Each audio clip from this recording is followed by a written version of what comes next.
amendment which has happened in Ind AS 1, and there are some intricacies about all those amendments. I think this is one accounting standard which in fact impact each and every financial statement, and would also be impacting all the practicing chartered accountants who are actually making any reports on those financial statements.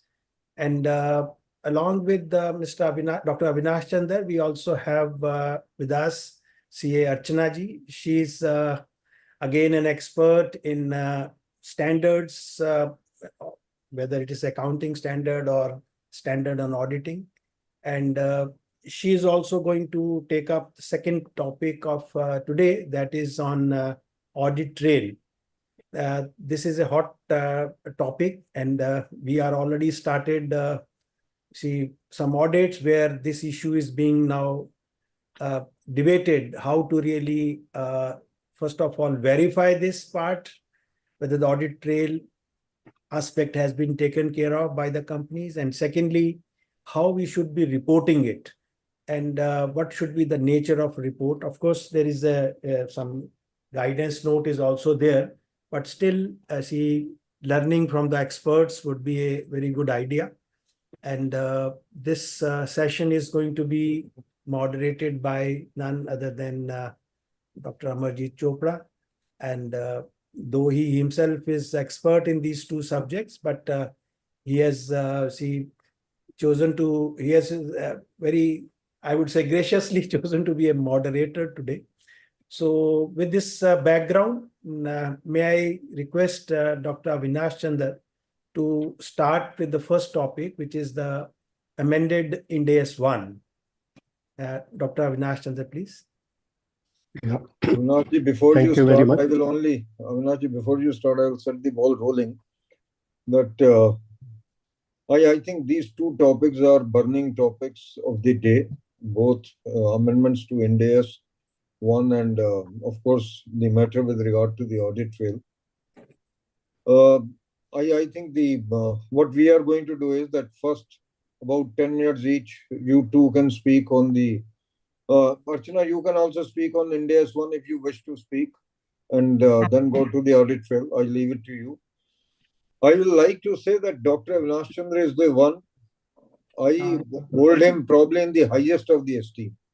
I will use the word highest of the esteem. After Dr. Kamal Gupta, if at all, the institute has seen any technical director who has been really competent, it is Dr. Avinash Chandra. There is absolutely no doubt in my mind.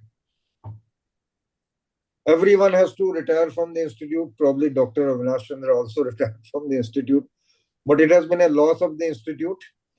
But he has continued to serve the society. He has continued to serve the profession in many forums, in many committees.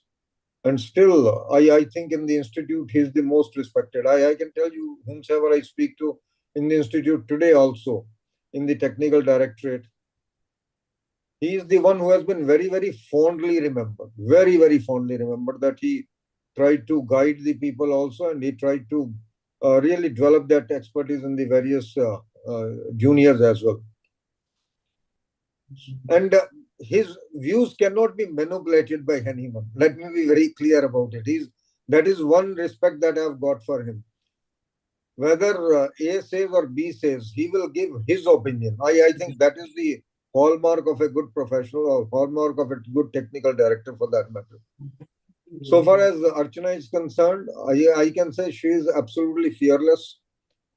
She is the one, again, who will not look at who is speaking what. She will speak what she wants to speak and what she thinks is correct. And I think this is one quality for which I respect Avinashji and Archana both a lot. And yesterday, a judgment has come from NFRA with regard to Reliance Capital. I think at the end, if not deemed unfit, Archana, if you may like to speak for a few minutes on that and deliberate upon that, because I think the kind of penalties which are being imposed, 3 crore rupees, and 10 years each debarred, and then penalties on the partners also, basically. Now, I don't know what is the worth of that particular firm, but imposing a penalty of 3 crore rupees itself, whether they will be able to pay, not pay, and if not pay, what is going to happen to the firm? I think it is a matter of, but that brings out one very good fact that this XA 580, if not complied with, in the true sense of it, I think we are all going to be in problems. There is no doubt about it. So I think as we move on, we will definitely discuss about that. Um, Avinashji, to begin with, it is you who will set the ball rolling on Ind AS 1. What are the amendments? Most of the people, Avinashji, are confused whether significant and material words, they are synonymous, and whether they can be used interchangeably. A good number of companies and a good number of CFOs, even not in even only in the public sector, even in the private sector, are trying to use it synonymously, very frankly, interchangeably. Some of the companies, what they have tried to do is only use the word material accounting policies instead of significant accounting policies. I think this is a big confusion which is prevalent in most of the companies. I can tell you, even the best of the PIEs, the public interest entities, this confusion is there. Whether it is right or wrong. And secondly, in my opinion, wherever Ind AS are applicable, this will be applicable. But wherever Ind AS is not applicable and we continue to apply AS, probably this word material may not have any impact for that matter. So on that, sir, on this particular note, I leave it to you. Thank you very much. Good evening, everyone. And I thank Mr. Chopra. He is a very dear friend for the kind introduction which he has given. And I also fondly remember the days when he was the chairman of the Accounting Standard Board and I was the secretary Accounting Standard Board. And we both of us tried to implement, to begin kickstart the Indian accounting standards in the country. So the time has now come and the Ind AS have got established in our country. So most of the credit goes to Mr. Amarjit Chopra for providing the guidance in this particular direction. So this particular subject is very dear to my heart, actually. If you really ask me, I wrote an article in 2000 in Hindu Business Line on significant accounting policies. And it was published in 2 installments. And my focus at that point of time, even though there were no Ind AS at that point of time also, and what Mr. Chopra mentioned as a second point, that what would happen in the case of those companies which are following the AS, for example, where we don't have this term material accounting policies. So in that article, while I did not use the term material accounting policies, but I had a focus on one of the aspects which has been now brought in the amendments to the Ind AS 1. And that aspect is the reproduction of the accounting standards as accounting policies, giving the summary of accounting standards rather than giving entity-specific application of the accounting standards. That was the focus of my article way back in 2009. And I am very happy to note, actually, I was elated at the time when the IASB took up this project as a part of its disclosure initiative in 2017. That they, at that time also, they were also concerned that most of the companies, they, in their significant accounting policies at that point of time, they reproduced the text of the accounting standards in summarized form without giving any, or rather with minimal application of the accounting standards in as far as the entity-specific situations were concerned. So I am happy to note that aspect has been brought in these amendments. I will deal with that. But first of all, as Mr. Chopra mentioned, was with regard to what is the difference between material and significant. And actually, when the IASB decided to change the term from significant to material, they were initially asked to define what do you understand by the term significant. So at that point of time, they did not want to get into that what do they mean by significant accounting policies, because they felt that they would then have to define a new term, which is significant. So instead, they decided to go with the well-accepted term of materiality or material, which was already existing in the IFRS and therefore well understood by the professionals, by the preparers, as well as the auditors. So they felt that the term materiality is well understood, and therefore they decided that instead of calling significant accounting policies, we would call it material accounting policies. And materiality, as we all know, is that aspect or the characteristic of financial information which influences the decisions of the users of the financial statement. So the focus is on the users, that what influences the decisions of the users of the financial statements. That is how the materiality is understood, and that is what they wanted to bring in the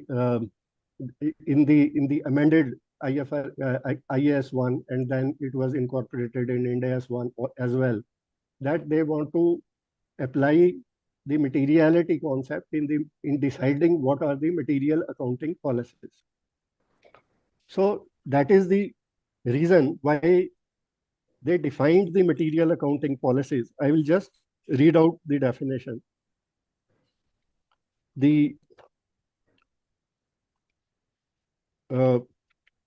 definition, I will highlight two aspects in the definition. The definition is accounting policy information is material if when considered together with other information.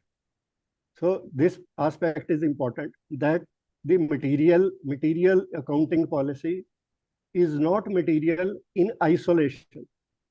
That is, if you read only the note with regard to the material accounting policies, that itself should not decide that it is a material accounting policies. So they said that it is to be considered together with other information in the financial statements, and it can be reasonably expected to influence decisions that the primary users of financial statements make on the basis of these financial statements. This is added in the new paragraph 117 of Ind AS 1. So here the focus is on that you have to consider the materiality along with the other information which is included in the financial statements. And it has been explained in the basis for conclusions of IAS 1. Of course, it's not available in our literature, but of course, this is available on the Institute's website, that the material accounting policy cannot be considered material in isolation. That has been explained in the basis for conclusion, and therefore it has to be considered along with the other information which has been included in the financial statements. Now, this also means that accounting policy information that relates to immaterial transactions, events, or conditions is immaterial, and therefore it need not be disclosed. So if the transactions, events, or information which is included in the financial statements is immaterial, then the accounting policy related to that would also be expected to be immaterial, and therefore it need not be disclosed. Now, However, it has also been mentioned that even though the amounts may be immaterial in terms of the quantum or in terms of the quantity, but the policy can be material because of the nature of the information which it purports to communicate rather than only considering the amounts. So the nature of the accounting policy may reflect its materiality. So that is what has been stated with regard to materiality. So the however, another aspect which has been mentioned is that not all accounting policy information which relates to material transaction events or conditions is itself material. Now, this is a little more difficult to understand, that if the amounts are material, how the accounting policy may not be material. So the question is that how do we decide that in which situation the amount is material, but the accounting policy related to those amounts may not be material in those situations. So this can happen, for example, in some one-off type of situation where something exceptional happens in an enterprise or an entity, and therefore you may not have to have an accounting policy with regard to that, even though the amount may be material. Then I come to that aspect which I mentioned at the beginning itself, that there is a guidance which has been included in the amendments that what accounting policies can be considered as material accounting policies. Some examples are given in paragraph 117B of Ind AS 1. And these examples are not exhaustive, and these should not be considered as rules also. Actually, I read one article sometime back where they treated these examples as rules. So, for example, the first example is that change in accounting policy. So if there is a change in accounting policy, people say it is a rule that you must disclose the accounting policy.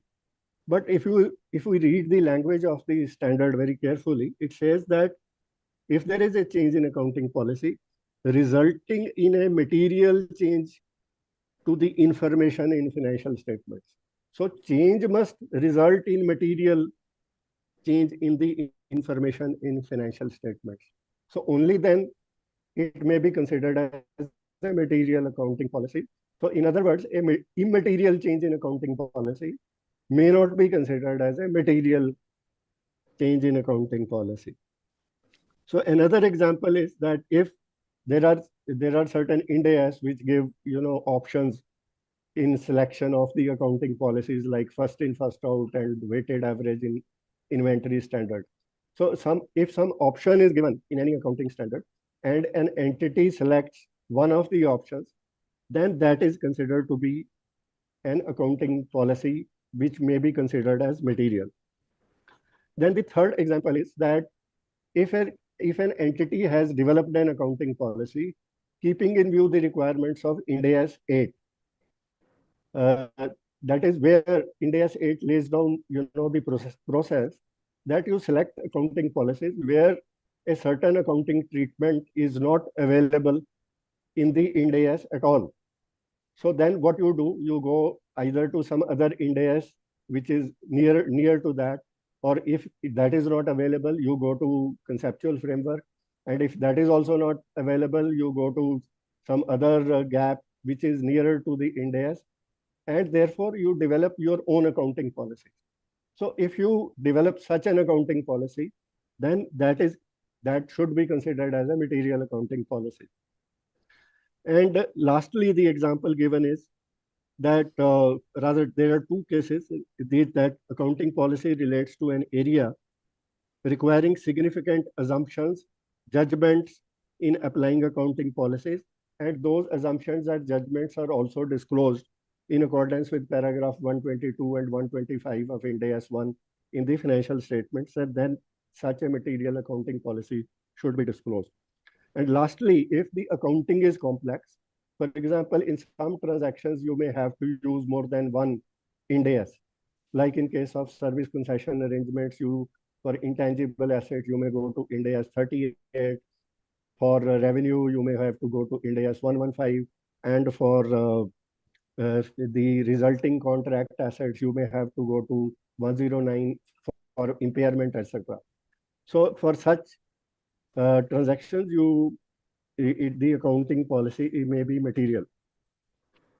Then the point is that it is also stated that the accounting policies which are reproductions or which are standardized from like the boilerplate statements or which are summary of the accounting standards requirements.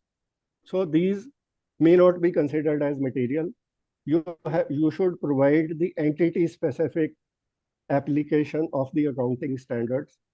So that should be considered as material. And because what the people, the users of the financial statements, they are looking not for what is there in the standard. Actually, the people, if I am using a financial statement, I am not looking what are the requirements of a particular standard. What I am looking at is that how a company has applied those requirements in its own situation. So that is very important. And actually, in the article which I wrote in 2009, I had at that time also given an example, taking the revenue recognition of an Indian company compared to a revenue recognition requirement of a foreign company, where it was more entity specific. So, but then the question arises that whether the reproduction of the accounting standards, the summarization of the accounting standard is altogether prohibited under the new amendments. The answer is no, and that in some situations you may be able to use the language of the standards as such. And for that, the guidance is not given in the standard, but there is a separate materiality practice statement which is issued by the IASB. It is a very good guidance which is given by the IASB. Unfortunately, it is not available in our jurisdiction, but it's a very good guidance which can be used. So in that materiality practice statement, they have given 3 instances under which you can use this language of the standards. The first instance is that the users need information to understand other material information in the financial statements. So the example that is that in that the example which has been given in that materiality practice statement is that the financial instrument standards, the IFRS, the Ind AS 109, it does not give any choice with regard to classification of financial assets as such. So therefore, when you describe the financial assets which the company has classified, in that situation, you may use the language of the standard. For example, in describing that in which situation you have used the amortized cost classification of the financial assets, and in which situation you have used the classification of fair value through profit or loss or fair value through OCI, etc.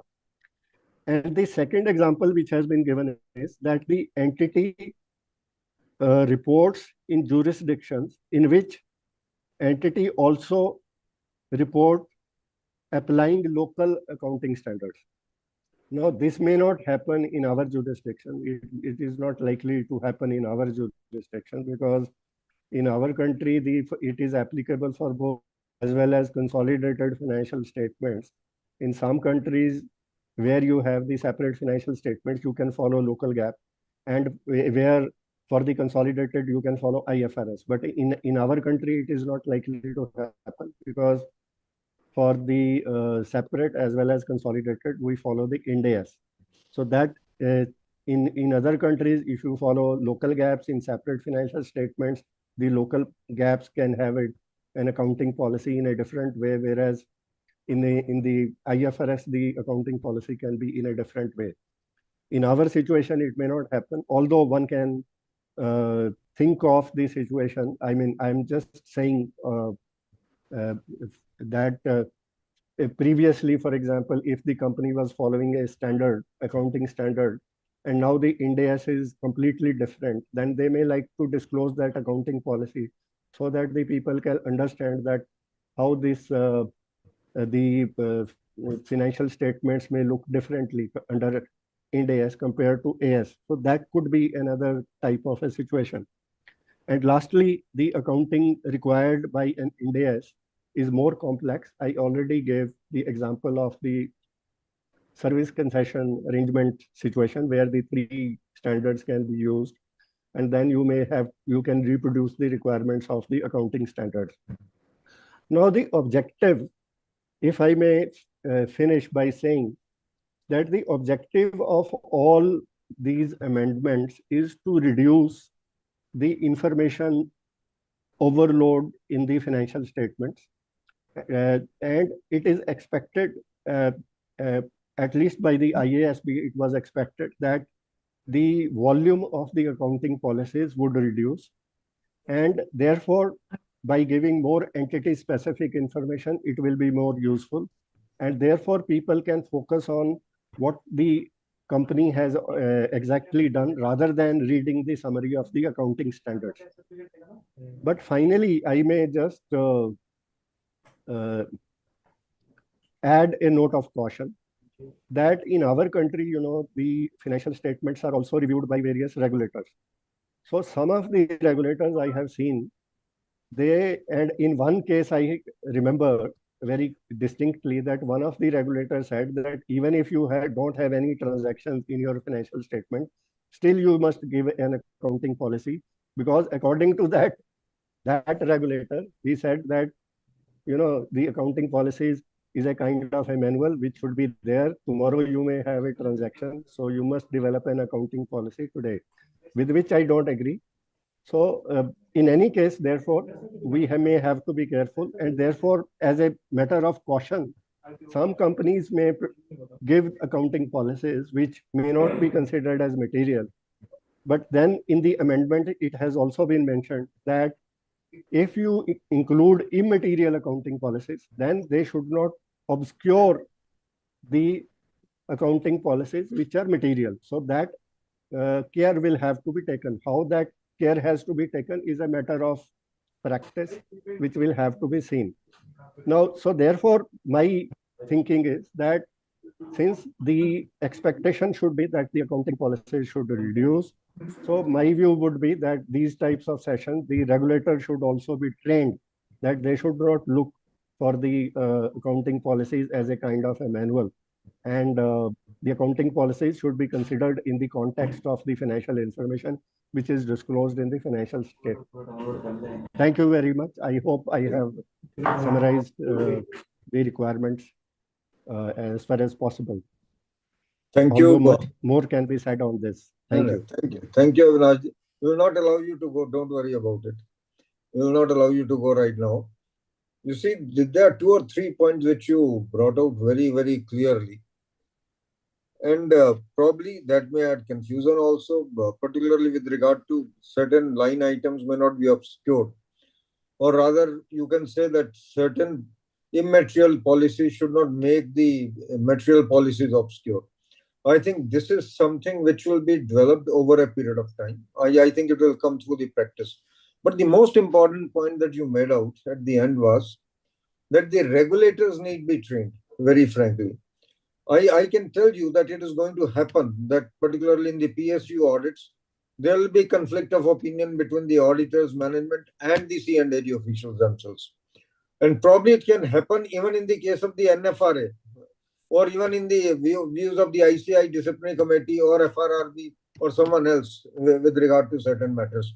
So I think the point that you made out at the end is the most relevant, very frankly, that although these regulators who have been saying that, no, you have to come up with every kind of policy, whether it is there or not there, like in Caro, very frankly, whether something exists or doesn't exist, you must say that it is applicable, it is not applicable. Why should I say if it is not applicable, it is not applicable? Let it be treated that way. So, this is to me the crux of the entire thing, if you ask me. Of course, what is material will come by way of. Now, if you are a construction company, probably your material accounting policy is going to be different from a manufacturing company, if you ask me. So, because in the construction company, the materiality could be that if at all there are items which are not approved by the client, as to what kind of standard you are going to apply to them, what kind of guidelines you are going to apply to them, at what particular point of time revenue is going to be recognized in respect of those items. In case of the construction companies, or rather the real estate, probably the arbitrations would be one of the most material items, basically as to at what particular point of time you will recognize the expense or the revenue in those cases. So the things are going to be different in different situations. And I think it's a very welcome move, if you really ask me, from that angle. But what is going to happen in future, only the people will come to know after some time. Archana? Yeah. I think Dr. Chandar has captured most of the points, but you're absolutely right, sir. One is, I think it will take some time for everyone to appreciate the changes. There has to be a very fine balance. Some bit there will be worries about taking out something, because the worry will be if I reduce my policy, can the regulator question? And that is where Dr. Chandar's point comes in. The other is, on the other side, you don't want to overload also. So a very good balance will need to be arrived at. But I want to make one more point, sir. One is the balance in terms of the information. Don't clutter, give only that. The second bit where judgment will come in is entity specific information. So two judgments: do I need to give, what all do I need to give? And second is, how do I make it entity specific? So it's a bad analogy, but just using something that everyone is familiar with, it's like CAM. Everybody knows what an audit is, but through CAM, you brought out what was specific to that entity when you were auditing. That's somewhat similar is what policy is trying to do, that everybody knows, for example, what IFRS 15 or Ind AS 115 requires. But what was so specific about this? Those things also need to be highlighted. So just taking forward from what the examples that Dr. Chandra was taking, for example, let's say we tend to write revenue is recognized when control is transferred. Okay. But when was it transferred in your case? In case of a company, it could be on dispatch, it could be on delivery, so things like those, I think it has to be made more speaking or more entity specific. So it will require a good balance. My sense is year one, people will probably, or companies will be a little more careful. They may not change too much, but I think as long as they start thinking, I would still say that's a good. Some of the things that we are at least listening about is, okay, maybe they will look at which of the policies are significant and, bring it in front. Significant, not in the context of the earlier term, but, what really are material, you at least change the sequence. Don't just put, just in a random order. At least decide, do I need to first bring revenue? Do I need to bring, when to? So that order also is also a judgment. So many, many levels of judgment. How do you structure? What do you put? When I say what do you put, in the sense extent, and the third is, like I said, entity specific. So those are the things where the reader would really benefit from the disclosures.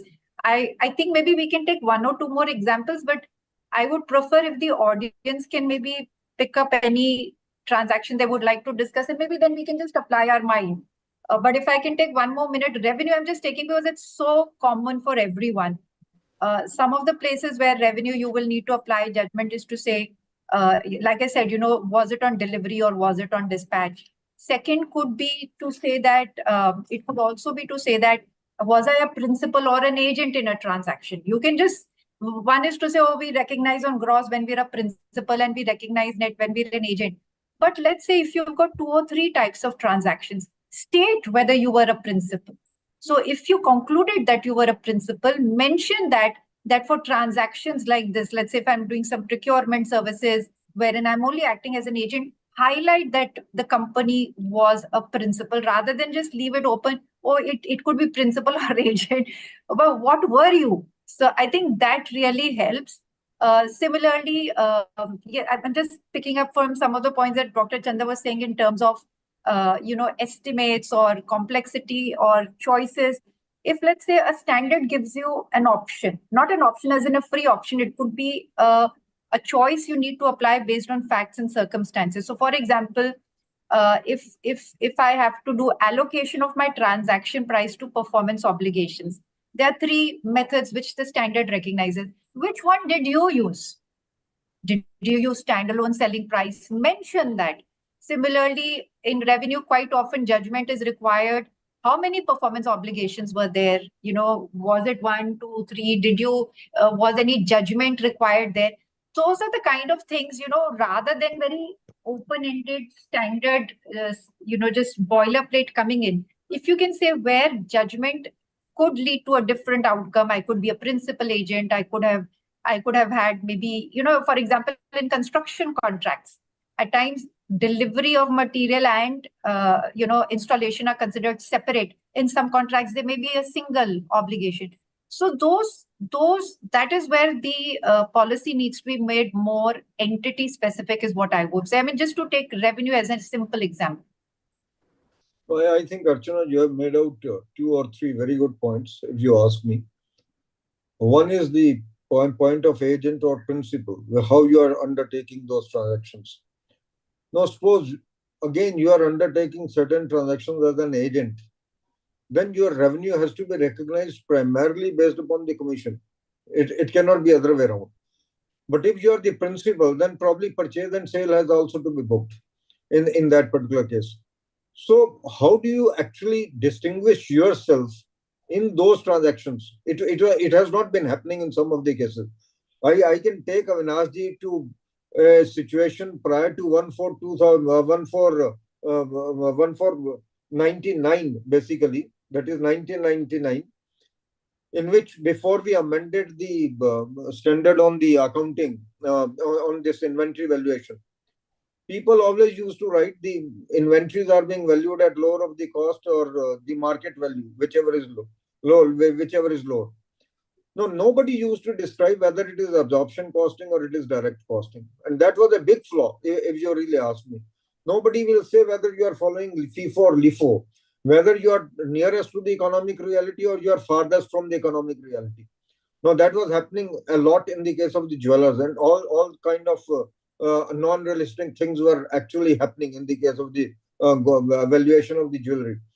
Now, I think when we brought out this AS2, when we revised this AS2 and brought out those changes, that brought it closer to the reality. And we wanted everybody to follow the absorption costing rather than the direct costing, because even the Supreme Court in the British Paints case had said that it has to be followed that way.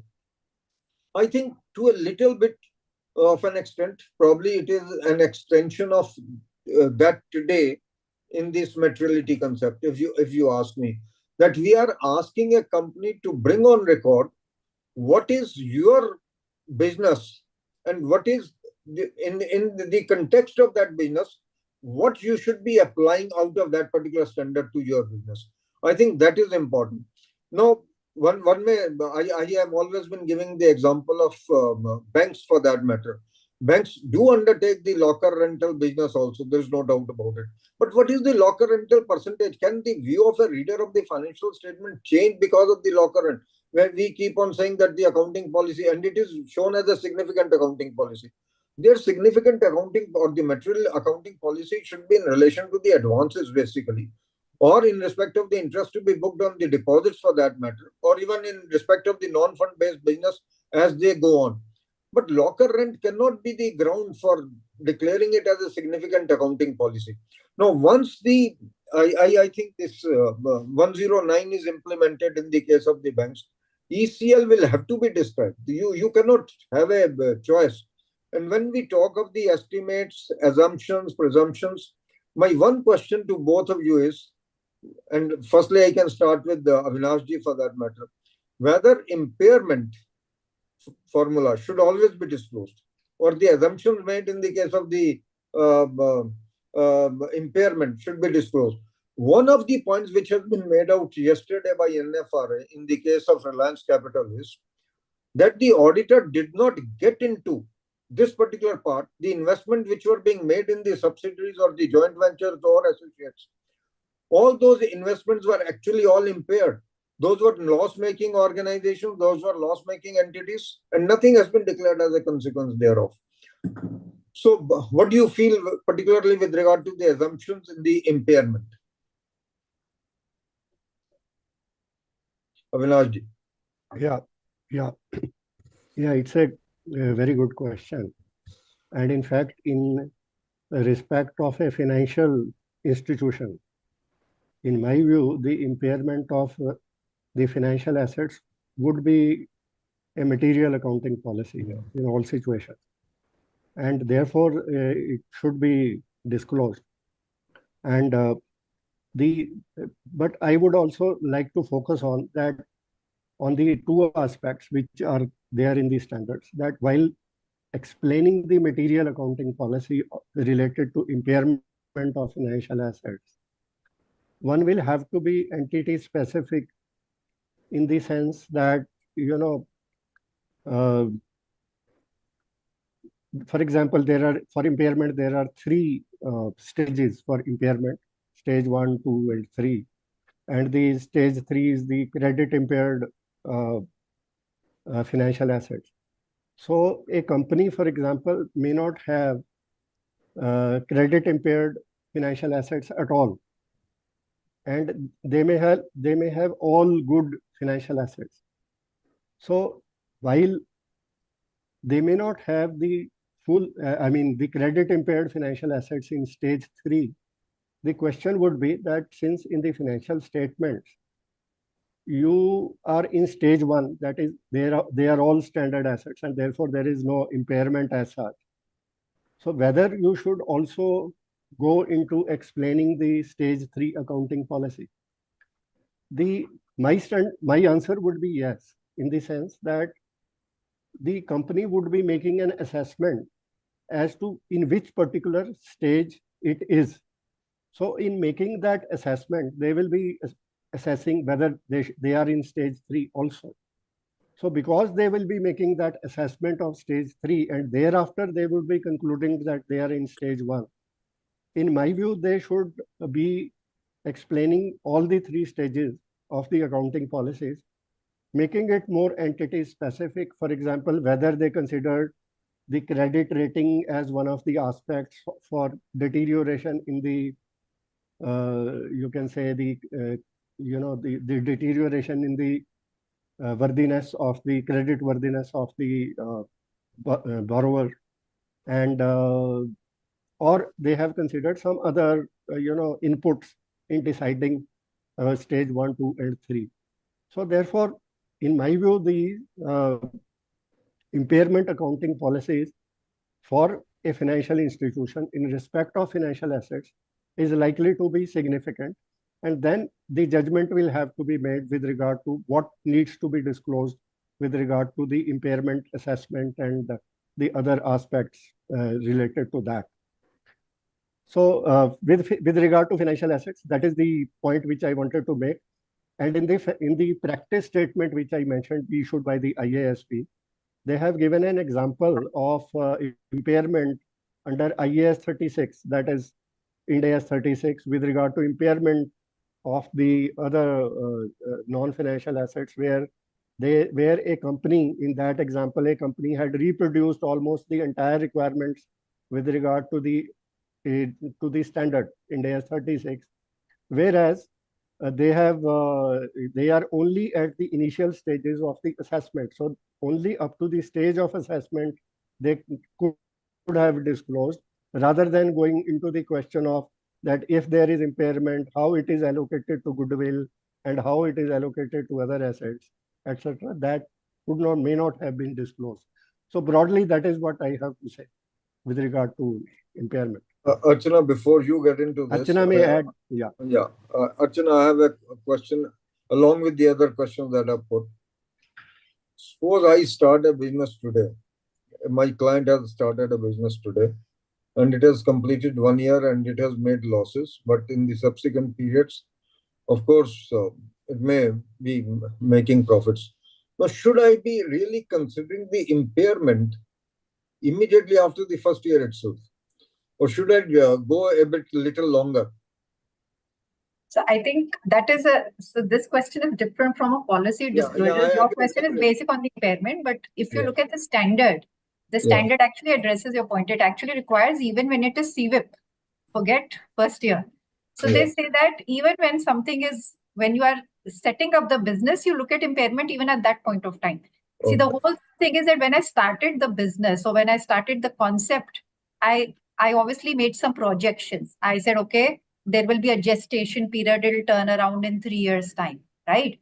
But by the time let's say my work was in progress, my factory was setting up, there could be changes in law, something has come up, or whatever reason, that business may no longer be profitable or may not really work out the way. So in fact, the standard says forget PPE, which is functional. They say even CWIP needs to be tested.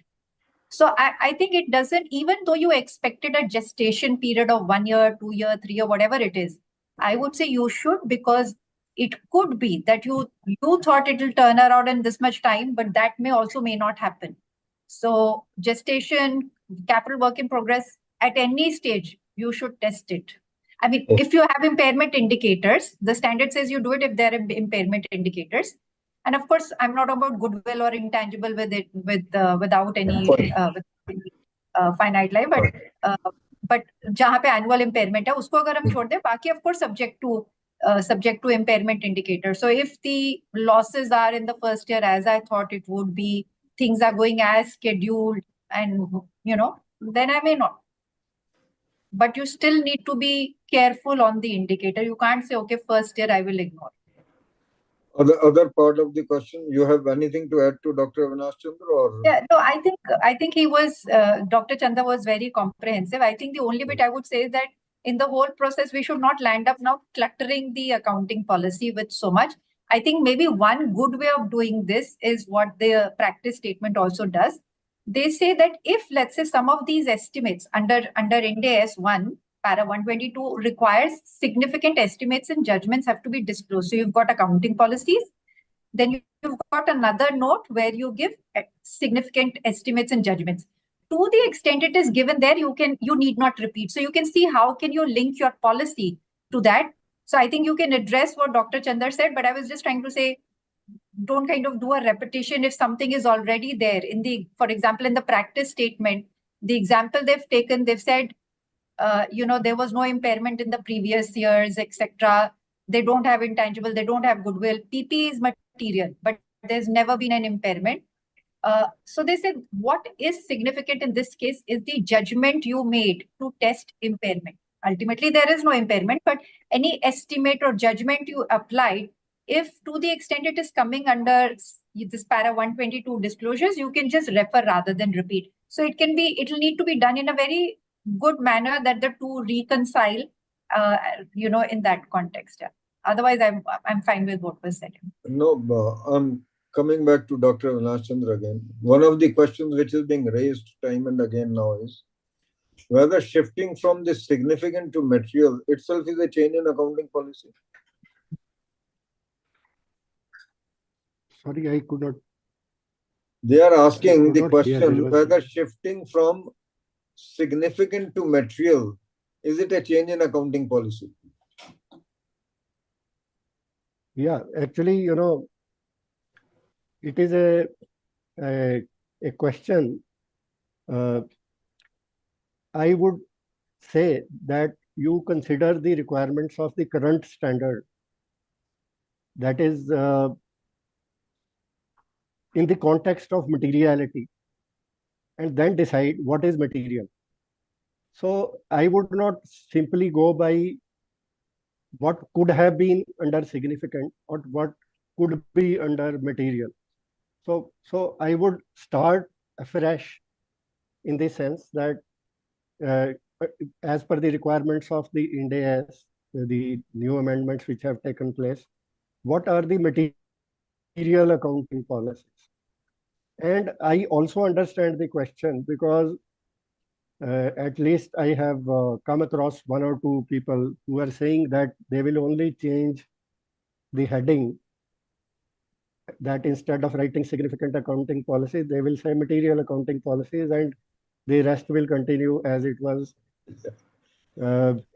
being done earlier. So I would not subscribe to that.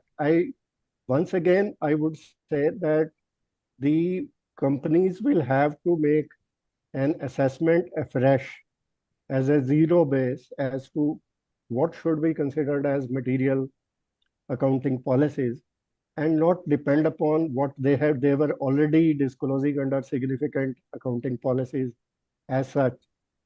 And the primary reason why the IASB did not define significant was that they felt that they will be then they will be trying to distinguishing, as you are asking the question, that what is the difference between significant and material, what is material, whether it is significant also. So they said that we will not get into that. We will simply say what are the material accounting policies, and you decide on the basis of that, rather than what could have been significant. And I will also personally not like to get into the question of what could have been under significant, and I would say that one should try to find out what are the material accounting policies insofar as the business and the transactions, events, and conditions of the business as such, and decide based on that, and forget about what you were doing in past. Doctor, the point is significant. We all know now, because whatever was being disclosed earlier was significant. Now, suppose when I come to the application of the materiality aspect as per 117. Now, suppose there I get caught that I get into some new policy, basically. Should that be treated as a change in the accounting policy? That is the precise point. Change for it. Yeah, no, actually, I think the significant accounting policies was a requirement of a disclosure. Yeah. That you were disclosing certain policies. So by not disclosing an earlier policy under material accounting policies, I would not say it is a change in accounting policy, because change in accounting policy changes your treatment also. So therefore, if you are disclosing earlier some accounting policy under significant accounting policies, and you decide that it is as per the guidance which is given in the standard, it is not material, and therefore I would not disclose, I would not consider as a change in accounting policy. I would simply say that it does not fit in the current requirements of the accounting policies, therefore I am not disclosing. So to my mind, it should not be considered as a change in accounting policies as such, and therefore needs to be disclosed. That is my understanding. Archana, you have any view?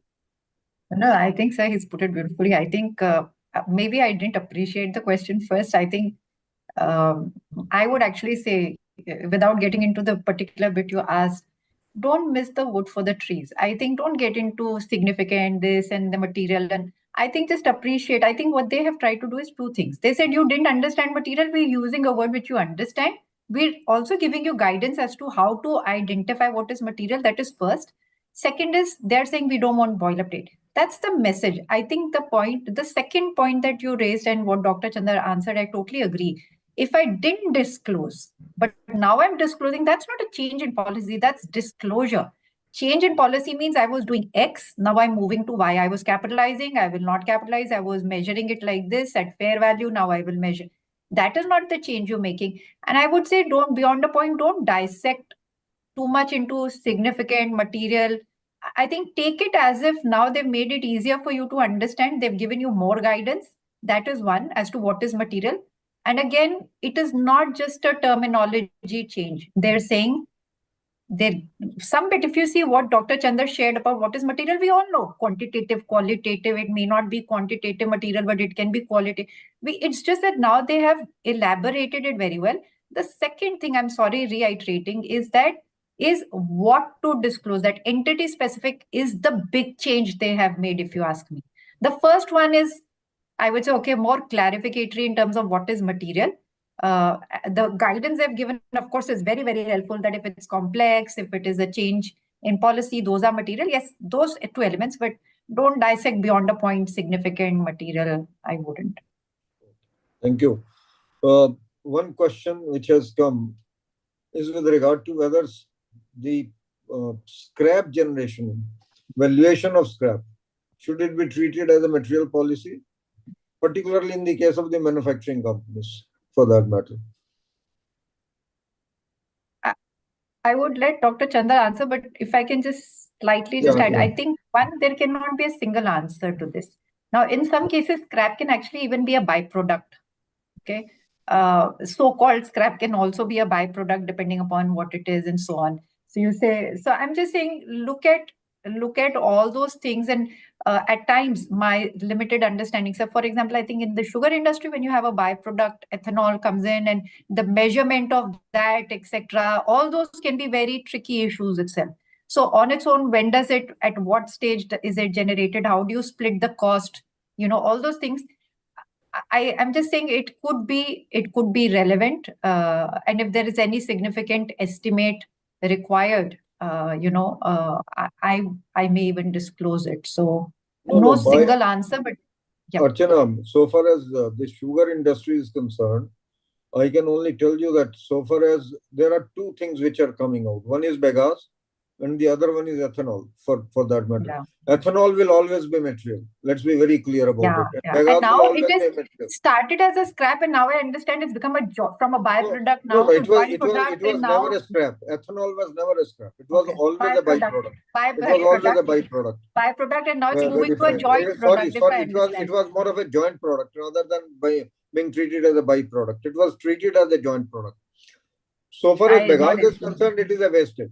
There is no doubt about it. Trucks and loads and loads of trucks has no value for that matter. So I think when it comes to ethanol, it will definitely be treated as a material item for that matter. So I'm just saying it depends. It will depend upon the circumstances. It is a matter of judgment, basically. Yeah. So any other questions? Sir, I have one question. Yeah, Anilji, please. Sorry, Anil sir. Sorry. So my first question is, see, which is the broader term, significant or material? Because that will determine whether we are going to disclose more accounting policies or we are going to reduce some of them.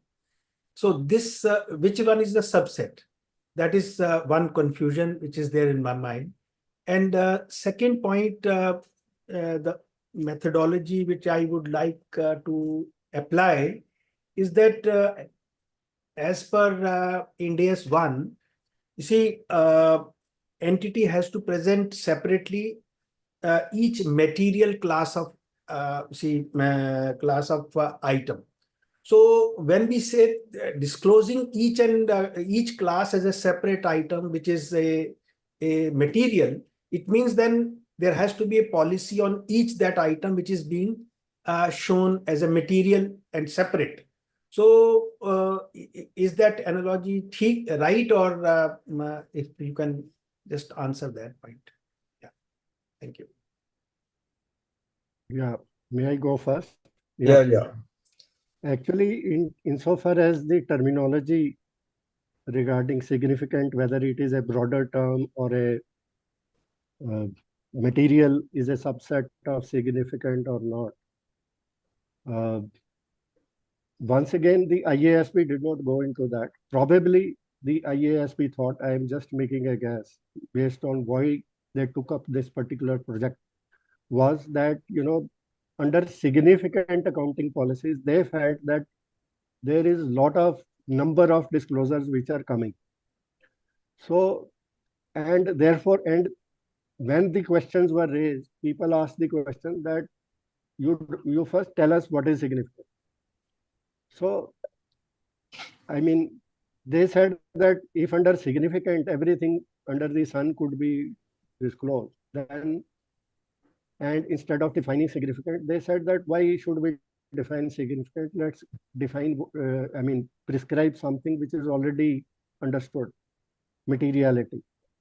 So the objective is to reduce the clutter in the statement of accounting policies. And therefore, one can, from that perspective, one can say that materiality could be lesser compared to significant. I'm not talking from the perspective of the genesis of the terms. I'm talking purely from the practical implications which are intended by the IASB. So that from that perspective, the material accounting policy should be lesser compared to significant accounting policy. But once again, I repeat myself that I am not getting into the definition of these two terms. I am only mentioning the practical implications. Now, with regard to the disclosure of the different items which may occur in the financial statements. So once again, it would depend upon what are the items which are being disclosed in the financial statements. So, for example, if we take the example of, say, financial assets, so some of these, say, equity investments are classified and therefore disclosed as a separate item as a FVTPL, that is measured at fair value through profit and loss, and some equity instruments at fair value through OCI. So these are two separate items which are disclosed separately. So in this case, one would expect that there should be a disclosure of the policies, that how have you applied the accounting policies with regard to the equity instruments which you have invested in. However, I don't think this can be used as a rule in all situations. That for all items which are required to be disclosed in the financial statements, for each item you should have an accounting policy. Yeah. So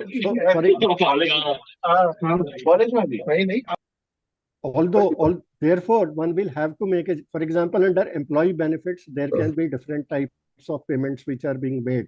So for some of them, you may have to make a disclosure of accounting policies, like for share-based payments and for, say, defined benefit plans, you may have to give an accounting policy. But for salaries, you don't have to give a separate accounting policies as such. So therefore, once again, it is a matter of judgment. What is considered as material? One looks at the guidance, what is there in the standard, and based on that, one needs to decide. There cannot be any hard and fast rule which can be applied in all situations. Yes, Archana. Nothing, sir. Nothing to add, sir. I think the only place where I will, maybe I would not want to comment is which is a subset. I don't think it really helps me whether material is smaller, significant is bigger. It just doesn't. I think you need to, if you'll approach the application with that mindset, I want to see, will I take out or will I add? I think you will miss the point. My request would be, don't get into it. Is it bigger? Is it smaller? It is a qualitative change, if you ask me. They are just saying, okay, like Dr. Chandra said, people were confused. What is significant? And then they were trying to do the same thing as you. Oh, we understand material. What is significant? Do I need to apply some other parameter? It is actually to do away with that chaos itself. They're saying, okay, we'll use a common term, right? If I was to ask you, have you, based on whatever limited bit someone may have done, because I don't want to answer this theoretically. I would also want to look at a particular transaction before I say which is bigger. Can we think of an example wherein I would not have disclosed earlier, but I would disclose now? I can't think of that. I can't. Offhand, I can't. When you asked that question, I was just quickly thinking, I can't think of. But will I take out something? Probably yes. But does that make it a subset? I don't want to make it rule-based. It is a subset. It is not a subset. I think it's a qualitative analysis. And on the separate material, I think I totally agree with how Dr. Chandra explained.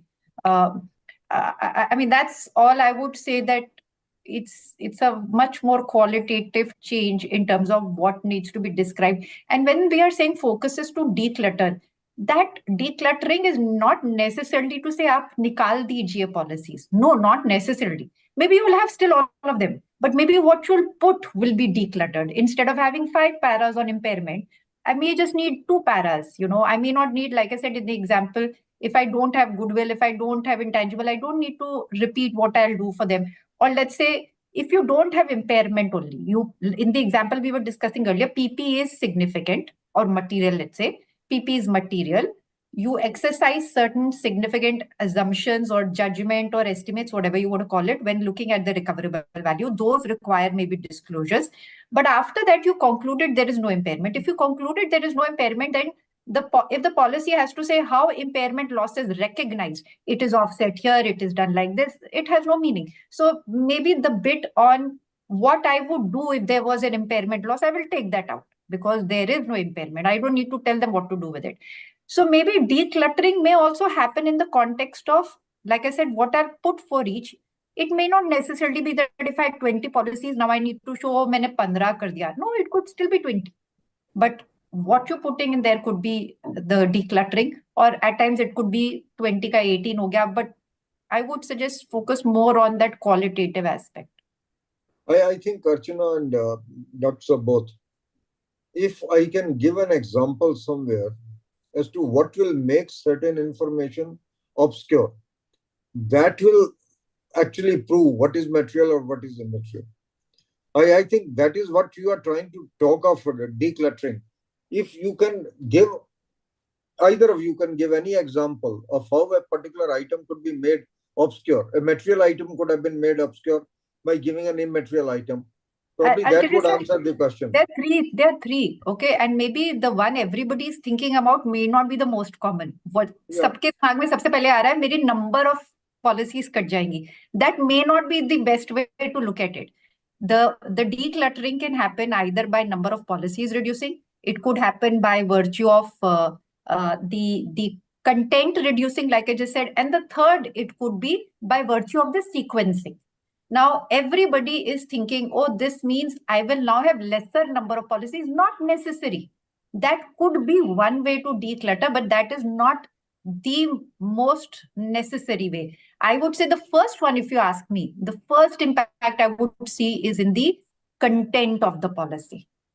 Okay, so that is where decluttering will first happen. I will remove what is not needed. I will make it more entity specific. The second one which will happen, if you ask me, is the sequencing. Let's say I have put not employee benefit is a bad example, borrowing cost as a third policy, whereas borrowing cost is not that significant. It should maybe have been a 10th policy, right? That is the second effect that I will see. The first will be, like I said, looking at what am I describing. Second would be the sequencing. And third could be that I may take out some. So everybody, I think the sense I'm getting from this discussion, everybody is presuming, oh, this would result in lesser number. Yes, it could, but not necessary. So look at these three aspects. You may see more change in the first and the second part rather than the third. Sir, Dr. Chandra, if you want to add. Yeah, I think what Chopra ji wanted to ask was that where there is an example of obscuring. Sure. I think his focus was on that. Yeah. So I have seen some accounting policies where, people just reproduce the requirements of the standards. And for example, that happens mostly in the case of, say, financial instruments, where people describe everything under the sun as to how they classify financial assets, things like that, impairment, stage 1, stage 2, stage 3. And actually what they have are only trade receivables for which they are following a simplified approach under, Ind AS 109. So if in a mountain of the policy where you describe everything about 109, about classification and impairment of financial assets, and all you have is a trade receivable, and trade receivable is buried somewhere in one single sentence somewhere, to my mind, that is obscuring. So you should focus on You should focus on what is there in the, and of course, it is addressed more by entity specific requirement and not, and that obscuring will, obscuring will go away if you don't rely too much upon reproducing what are the requirements of the standards as such. So, sir, if I may add, I was actually the 3 points I said were in a way same. Maybe I'm just flipping. It was intended to be examples of obscuring only, because when I said I reduce the content, because if I put too much of unnecessary information, that is obscuring. Similarly, when I said the second example is of sequencing, that is also obscuring. If important one I put as the 50th policy and the immaterial one I put as the third policy, that is also obscuring. So maybe I put it in a flip manner, but to say these three changes that you are exactly actually in which the obscuring needs to be addressed by taking away the unnecessary bit by the sequencing also.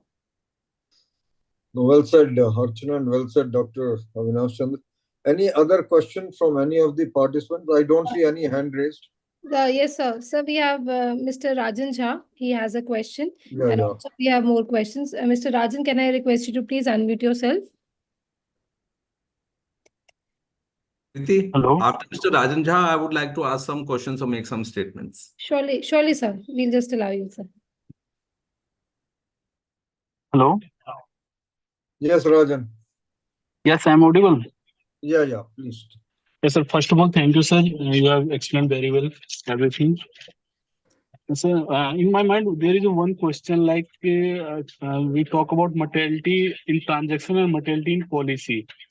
So like there is a scenario where a transaction is material for the previous year, but not in the current year, as financial statement is consist of previous year and current year both.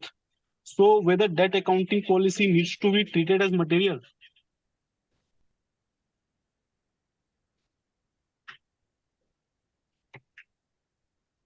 Yeah. Hello? I think since in the financial statements you disclose the previous year accounts also, Yeah. and I read it somewhere, probably in the practice statement also, where they have given this particular example, that the previous year accounting policies, if the amounts were material and it was considered significant, and in the current accounting current year the amounts are not material. Now, to understand that, you may have to disclose that accounting policies. So it's not that you have to consider only in the current year's context. That is my understanding. Okay. Thank you, sir. Thank you. So which would mean that if at all it has to go out of the material or significant, it will have to happen for 2 years together. Very frankly. Yeah. For 2 years, it should not be material. Okay. So we have next question from Mr. Shyam Sundar Kuntia, sir. Can I please request you to unmute? Yeah, good evening, sir. My limited question over here is,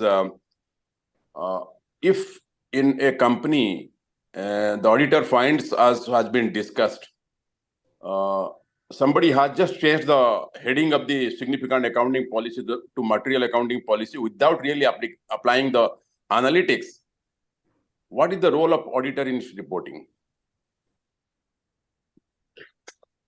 I will let Archana answer that. I see. I've not tested this, so I can't tell you with a lot of clarity. But I would see. It depends as to the extent of obscurity. Let's say if they have changed, and I believe that probably what they were disclosing is still material. Like I said, the easiest change we are seeing is sequencing. We are not seeing in the first year. You may not see too much of tailoring and so on. It may be over a period. But let's say if I feel, okay, there is you can't measure this, whether they've complied with this 100%. There's no rule to it. It's a very qualitative assessment. But if I feel there is a very deliberate attempt, the whole thing makes me feel there's a deliberate attempt to obscure, then I would need to see how I bring it out. Okay. But if it's, let's say, if I feel, maybe this could have been fifth, that could have been sixth, or they've done interchange, beyond a point, you'll not, kind of stretch it like that. I think unless and until I feel there is an attempt to obscure. Okay, I think that's where my red alert would really go up in terms of how to report. The other is, of course, I think in the first year, companies are also looking at some handholding. I think it's terms of advising them, giving inputs, not doing their work, okay, just to make that distinction. Having that, when you have that discussion with the client to understand why they consider something as material and how do you see it. I think one is through that process, if you can also kind of help together come to that outcome, let's say, but if you feel certain things should have been changed, but they're not changing, and it is really, really significantly obscuring, then I think some reporting impact will have to come in. No, But if it is the point, Archana, will be here. I don't think the true and fair is going to be vitiated by this, either unless of the and profit or loss or of the Yeah. balance sheet. Yeah. I think at the most that the auditor will be able to say will be in the matters of emphasis, nothing else. I don't think he can do anything more than that. Yeah, that's why I said, sir, I said only if you reach an answer that it is really obscuring. Now, reaching that answer is not easy. It's And not going to be that's why I easy. said, So yeah, if and at that's all why the I said I auditors don't have have to that. think of, if at all the auditors have to think of, it could be only by way of matter of emphasis.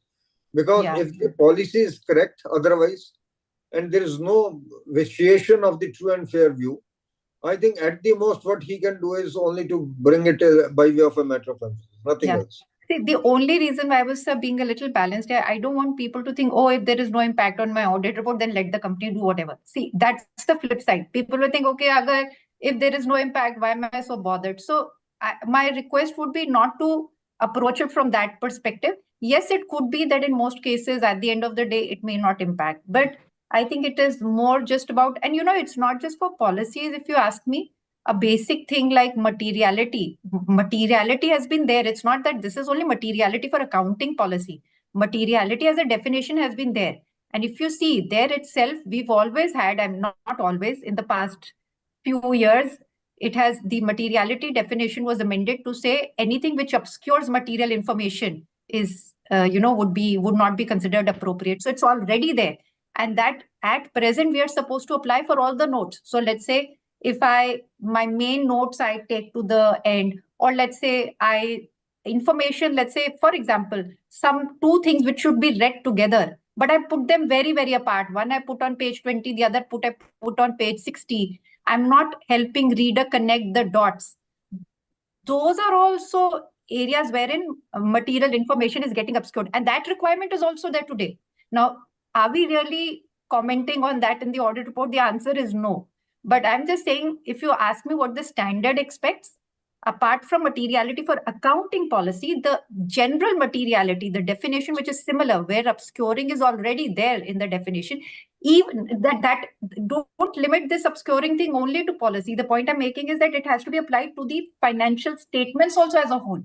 But if, let's say, somebody is not really doing it, I'm not really going and qualifying my true and fair to what to what Mr. Chopra also made a reference to. So it could be that at the end, it may not really have a big impact. But I think it's all about trying to do the right thing. That's where I would put it. Yeah. Yes, May I add one aspect Yes, to sir. this? Yeah, actually, what Archana said has a lot of merit. And what I have seen as a user of financial statements, that these accounting policies have to be seen in the context of the financial information in respect of which they are related. Okay. For example, I have seen in some financial statements regarding the impairment of, say, receivables, they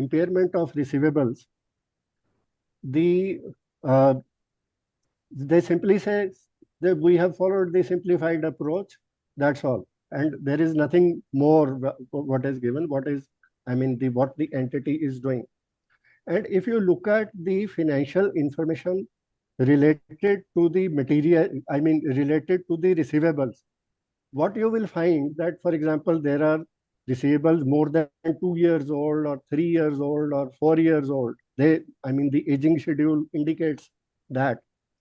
and you are simply saying you are following a simplified, the simplified approach, then and you are saying that there is no impairment. At the end of the day, you say there is no impairment. Then the questions are raised in the mind of the user as to what has, what is the definition of your default? That as per Ind AS 107, you are required to disclose even the definition of default in certain cases. And I have rarely seen any financial statements which define what has been considered as a definition of their default, as whether 90 days or 30 days as it is used in case of banks. And the receivables are more than 90 days, receivables are more than 30 days old, and still you are saying they are not, they are good. So to my mind, if what Archana is saying, if only they simply say that we are only disclosing the simplified approach, following the simplified approach, it is obscuring, and rather I would say it could be misleading also, that you should tell that what policy you have followed with regard to default, what you consider as a default. So to my mind, these things have to be considered in a more wholesome basis. And then the auditor will have, in my view, in a situation which I have described, the auditor should comment on that. Thank you. Well said, sir. Thank you very much. Yes, I agree, sir. The question is a very good question. But my only point is I think we're also looking at it more from the perspective of improving financial reporting. Yeah. But yes, the question is a very fair one. Yes, sorry, sir, Preeti. can I just come back one more related questions on this? When I'm looking at a subsidiary company and holding company, obviously, if I find a situation where there are certain transactions which are material in terms of evaluating the economic decision making of the user, but whereas in my CFS, those are not material, or those are material rather in the SFS is not material. So do I have to have two separate set of accounting policy for CFS and SFS? I think so. Yeah. Yeah. Yeah. Right. Yeah. Normally, it shouldn't happen that in the consolidated you find it material, and in the standalone you don't find it material. But yes, if the aggregation does lead to that kind of a situation, you may have to have a different accounting policy. So just give you one example. Associate is not, supposing a company has no associate in the SFS, but it has got significant amount in the CFS because it is holding certain associates through its subsidiaries. In that case, I don't have to disclose the associates accounting policy in the SFS. But for consolidation, you may have a different material policy. That's what I'm saying, sir. That's what I'm saying. So that it would happen. It would happen. I do agree with what Archana and Avinashji have said. Yes. So we have one question from Sakshi ma'am. I would just request her to unmute herself. Sakshi from London. Hi, sir. Yeah. I was just listening, and I was just because I'm in the same department in financial reporting. From our perspective, we also have similar materiality disclosure thing. And I think what we see here is we look at who are the stakeholders who we are reporting to, and what are their demands. So if I'm an investor, or if I'm the lender, or if I'm the creditor, what would they look into financial statement? And accordingly, when we read the financial statement, we see whether that objective is being covered.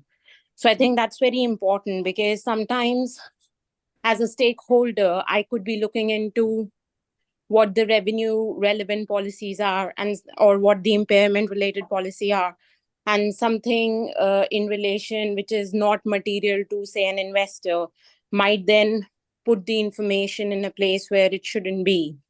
So I think the key thing that we look at is who are reading these financial statements, and we encourage management to engage with the lenders and the investors to see what they want to see, or a regulator, for example, like you said before, that a regulator wanted something specific in the report. So I think those engagements should be done in advance to see what exactly they are seeking, and if our policies are covering the key things there, but also not covering the unimportant things. That's what I've seen here. Yes, Avinash, because I can say with a lot of pride that Sakshi is our article. She's working with one of the big four in London there, and is really doing a very fine job. Thank you, sir. You're kind. You're just very kind. Yeah. Any answer to this, Archana? I think her viewpoint is absolutely correct, because I think, of course, in number of companies, it may not be possible to find out that which are going, because these are all general purpose financial statements, if you ask me. But yes, if you are doing a startup, there probably it is the investor, it is the lender who will be seeking the information far more diligently or far more accurately. So it will depend upon the kind of entity also that you are doing and the kind of investors that you are looking at. Because if it is a general purpose financial statement, you are thinking that each one is able to use it. Whosoever may be able to use it is fine. Even the government may be able to use it for the purpose of the revenue, for that matter.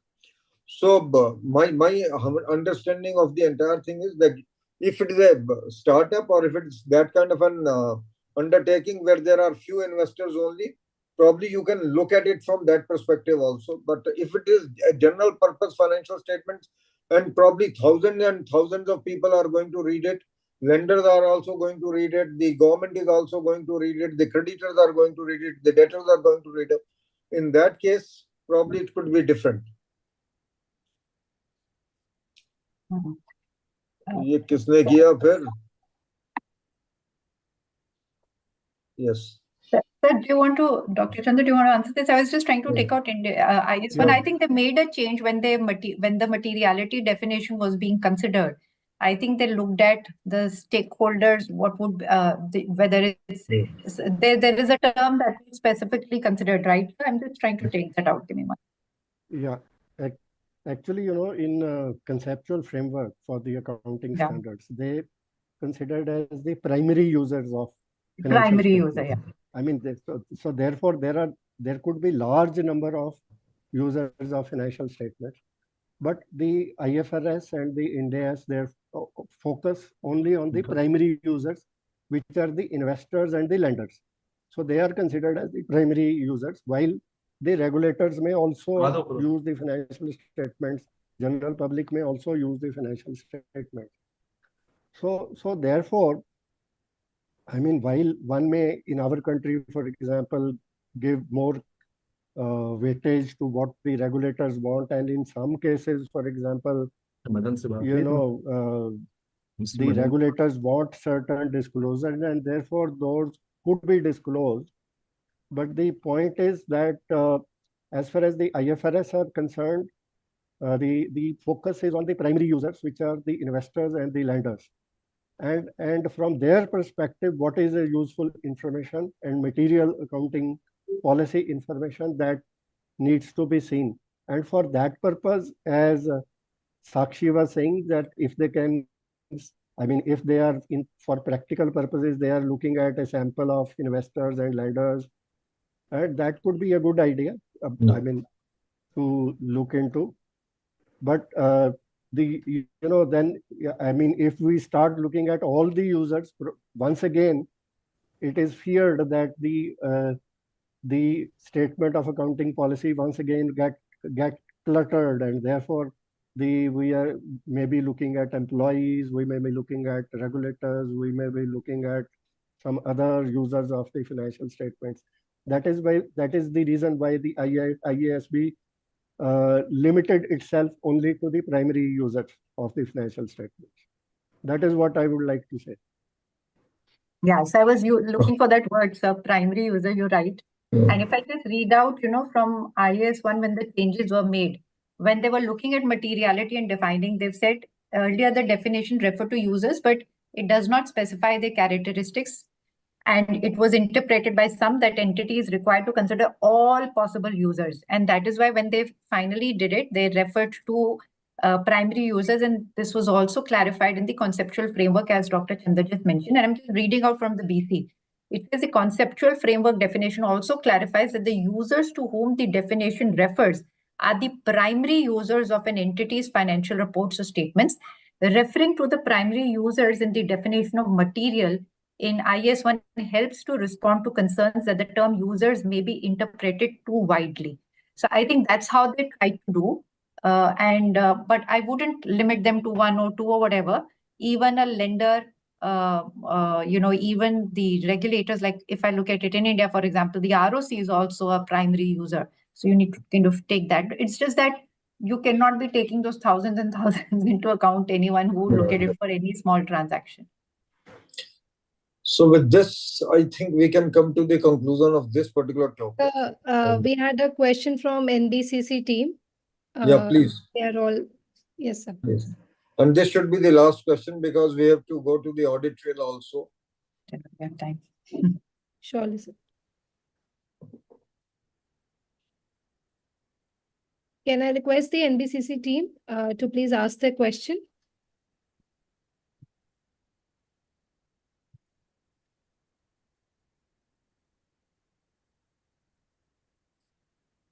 Are they asking or not asking? So I can just, so the question they have sent to me, I'll just read it out. Yeah. Many Ind AS sometimes require an entity to disclose an accounting policy. For example, para 73 of Ind AS 16, property, plant and equipment, requires an entity to disclose the measurement basis used for determining the gross carrying amount of property, plant and equipment. Although this policy might fall under immaterial category as per amendment, is it that not disclosing said policy will tantamount to non-compliance of Ind AS 16 provisions? I think what you read out was not the policy, you read out other disclosures, right? You said gross. Yeah. Did you not refer to gross or something like that, right? The gross values and so on. Did you refer to that? So, ma'am, I'm just repeating. Yes, it was related to gross cost. Yeah, see, one is my policy. The standard has many disclosures. One is a policy disclosure. The other is additional information. I may ask you to, so those are given in notes, right? What my movement is and all those things. Was there a change due to revaluation? What we're discussing is not in the context of other information to be disclosed. We're discussing in the context of Material accounting policy. material accounting policy. It's the policy bit. Yeah, Now, actually, the question though you've raised is I'll tell you, it's a very important one. It's the regulators are looking at it. There is, when you look at the specific disclosures, apart from policy in a standard, quite often this question comes up, do I need to give it even if it is immaterial, it is cluttering and so on? Again, it goes back to the same thing. People are concerned if I will not give it, they will say, oh, mandatory disclosure has been missed out. And therefore, and maybe Dr. Chandra can add here, what my understanding is, as part of the disclosure initiative, IASB is doing 2-3 things. One is, of course, the way they have changed the policy or how they're defining materiality and so on. The other they are also considering is, how does this, one is to make the change at a conceptual level, the other is to make the change in the individual. So when the regulator itself is prescribing disclosures as part of the standards, can they rationalize it there? Can they kind of clarify materiality concept there? The other is, okay, don't touch the standard specific disclosures, but clarify it through conceptual. So your question is a very valid one, but that is a bigger issue which the regulator is trying to deal with. Can I say that if for example, Ind AS 16 says 5 disclosures to be made apart from policy, can I choose not to make only 4 and say 5th one I'm not doing because it is immaterial? That is something on which there is still lack of clarity, and they're trying to see how to address that, but that's a separate thing. This change is only on the policy. Dr. Chandra, do you want to add here? Yeah, actually, I would like to refer to paragraph 117E, which has been added, which says that concluding that accounting policy information is immaterial does not affect requirements related to disclosures under other Ind AS. So therefore, that is a separate issue, as Archana was saying. So the disclosures under other Ind AS will have to be given. even though you reach a conclusion that the accounting policy is immaterial. So that has been specifically dealt with in the amendments itself. So, for this particular topic, I think our sincere thanks to Dr. Avinash Chandra and Archana both.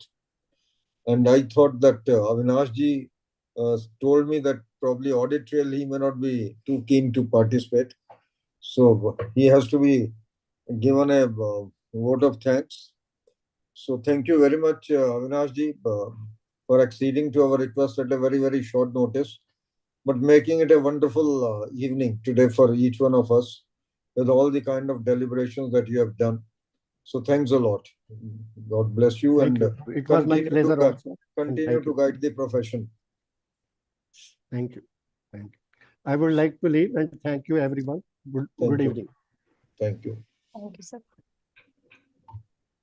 Thank you, sir. Coming to the second topic of the day, evening, that's the audit trail.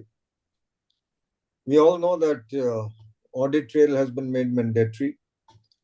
It is already effective 1/4/2023. Very frankly, there is no question of any deferment on this. Let me be very clear about it to each one of you. The government is not going to yield to any pressure for the deferment of this particular rule. So audit trail will have to be ensured by the auditors that there is an audit trail. If at all there are any modifications in any backdate, the amendments or modifications have not been barred. Let's be very clear about it. This is one aspect that we must be able to understand. The government has not said that you cannot modify or you cannot backdate, but what they said that if at all you do it, there should be an audit trail. It should be, and then it should be duly narrated also that why this particular change has actually happened. Now, there are many questions, Archana, which are coming to us on this. Number one is whether this requirement of audit trail will be applicable even to small companies, whether it's applicable to all companies, including the small companies for that matter. If you ask me, my opinion, I think today the level of the small company is not small. It's 40 crore turnover and paid up capital also from 4 crore to 10 crore. I think we cannot consider those companies to be really small, if you ask me. So and whatever I can read, I don't think that it will not be applicable to small companies, even it will be applicable to small companies as well. I will like you to go through this, and then one of the important questions which is being asked is what are the books of accounts, basically. Nowhere it has been brought out as to what will be the books of accounts considered to be, whether vendor master, vendor ledger, etc. will be constituting to be a book of account. Suppose you send out certain materials for the job work, whether the records with regard thereto will be considered to be the books of account or not, for that matter. And also what is important is that if an entity uses different kind of softwares for different functions, it is possible that for payroll you are using something different, and for the purpose of accounting you're doing something different. And if these are not interfaced and you do something through the Excel, etc., how do you ensure that audit trail? Because the moment Excel comes into play, the audit trail goes out. Let's be clear so far as that particular part is concerned. Also, in the case of consolidation, basically, now to me, that is the most critical question. Because consolidation does not normally takes place either on the spreadsheet or in the Excel. Now, whether in consolidation, still we will have the mandatory audit trail requirement or not. I think that's a precise question, and can that be taken to a different limit? Can that be taken to a different level altogether?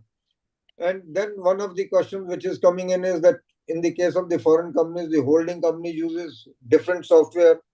The subsidiaries or associates or the joint ventures use different softwares, and these are not interfaced. In that case, whether this requirement of audit trail will be still there in respect of all the entities or not.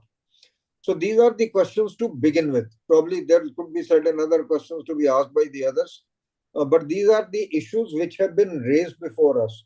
And let me tell you one thing very clearly, that whatever my little interaction with the officials are concerned, one thing is, again, I repeat, no question of deferment. And probably there is no unanimity on certain issues today, very frankly, if you ask me. Given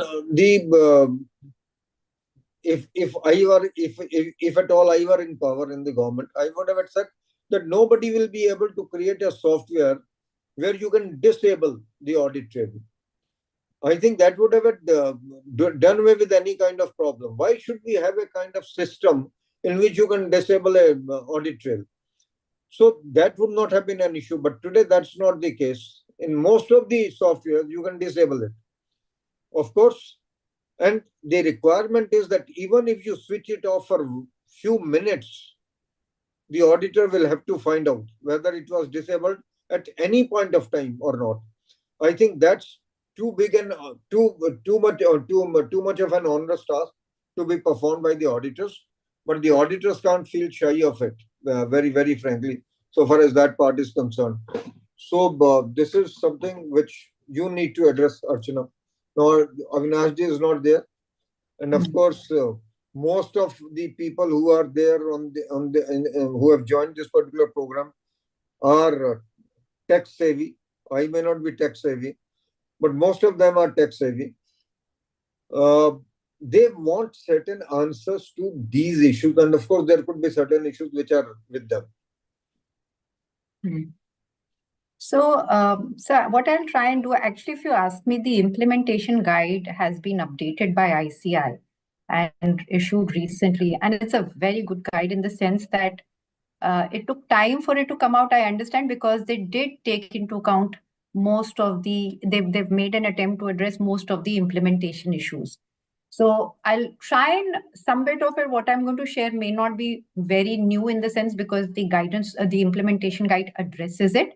And there are actually, if you ask me, 3 or 4 probably open issues where there is still some lack of clarity and everybody's kind of struggling. So maybe I'll just quickly summarize those key requirements, and while doing that, address the points you made. So first is, I think probably by now, I think we all appreciate where this is coming from, the objective, because if we appreciate the objective, then the interpretation, you can always do it keeping the end result or the objective in mind. The objective is, government is saying we want to know at any point of time, what the entries were. So let's say if on 1st of Jan it was this and 31st it is this, we want to see any change, any modification or any tampering that was done. They want to be able to see whether any adjustment was made. It could be because, let's say, and I'm not saying this is stated anywhere, but let's say if there is a fraud, they want to see whether any accounts are fudged. They want to be able to keep a track, to be able to kind of trace any adjustments made. I think the end result, that's the core objective with which now they're saying we want a trail to be maintained. Now, keeping that objective in mind, I think they have said this applies to all companies. They have not exempted small, medium, nobody is exempted. Section 8, this company, that company, any type. If you're a bank, but as a company, it applies to you. Anything which is, if you're incorporated as a company under Companies Act, then this is applicable. The guide does clarify that it does not apply to an entity which is incorporated outside India, and it does not apply to an entity which is not incorporated as a company in India. Okay, so that bit it clarifies. So let's say from a CFS perspective, if I have a subsidiary outside India, then this may not really apply. Or let's say if I have, as part of my financials, I've consolidated a trust, it could also be in my separate financial statement, then this may not apply there. So right now, it applies to companies, and no exemption to any form, any size of a company. The second is it applies to CFS and SFS both. So your separate financial statements and consolidated financial statements, it will apply to both. As far as consolidated is concerned, just like anything that on which you rely for your component auditor, you will be permitted to do the same. And just to re-clarify, it doesn't mean that you can blindly rely. Just like for consolidation, you're expected to follow SAS 600, ask those probing questions, etc. You will do the same here, but you can use the work of a component auditor if required. So that is, and like I said, if you've got a component outside India, it would not apply.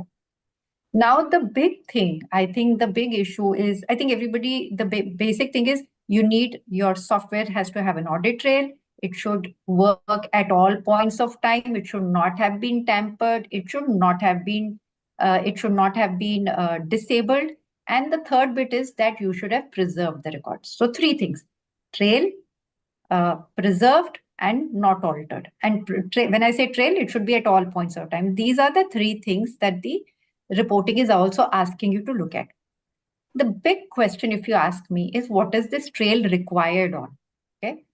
And the answer to that is it is required for books of account. Now, when you look at the implementation guide, it brings in certain differences between the scope for the company on which trail has to be maintained and scope for the auditor. I'll be very honest, I've not been able to appreciate the difference, but I'll tell you the difference they're making. They're saying as far as a company is concerned, the requirement is to maintain a trail of the books of accounts. Okay.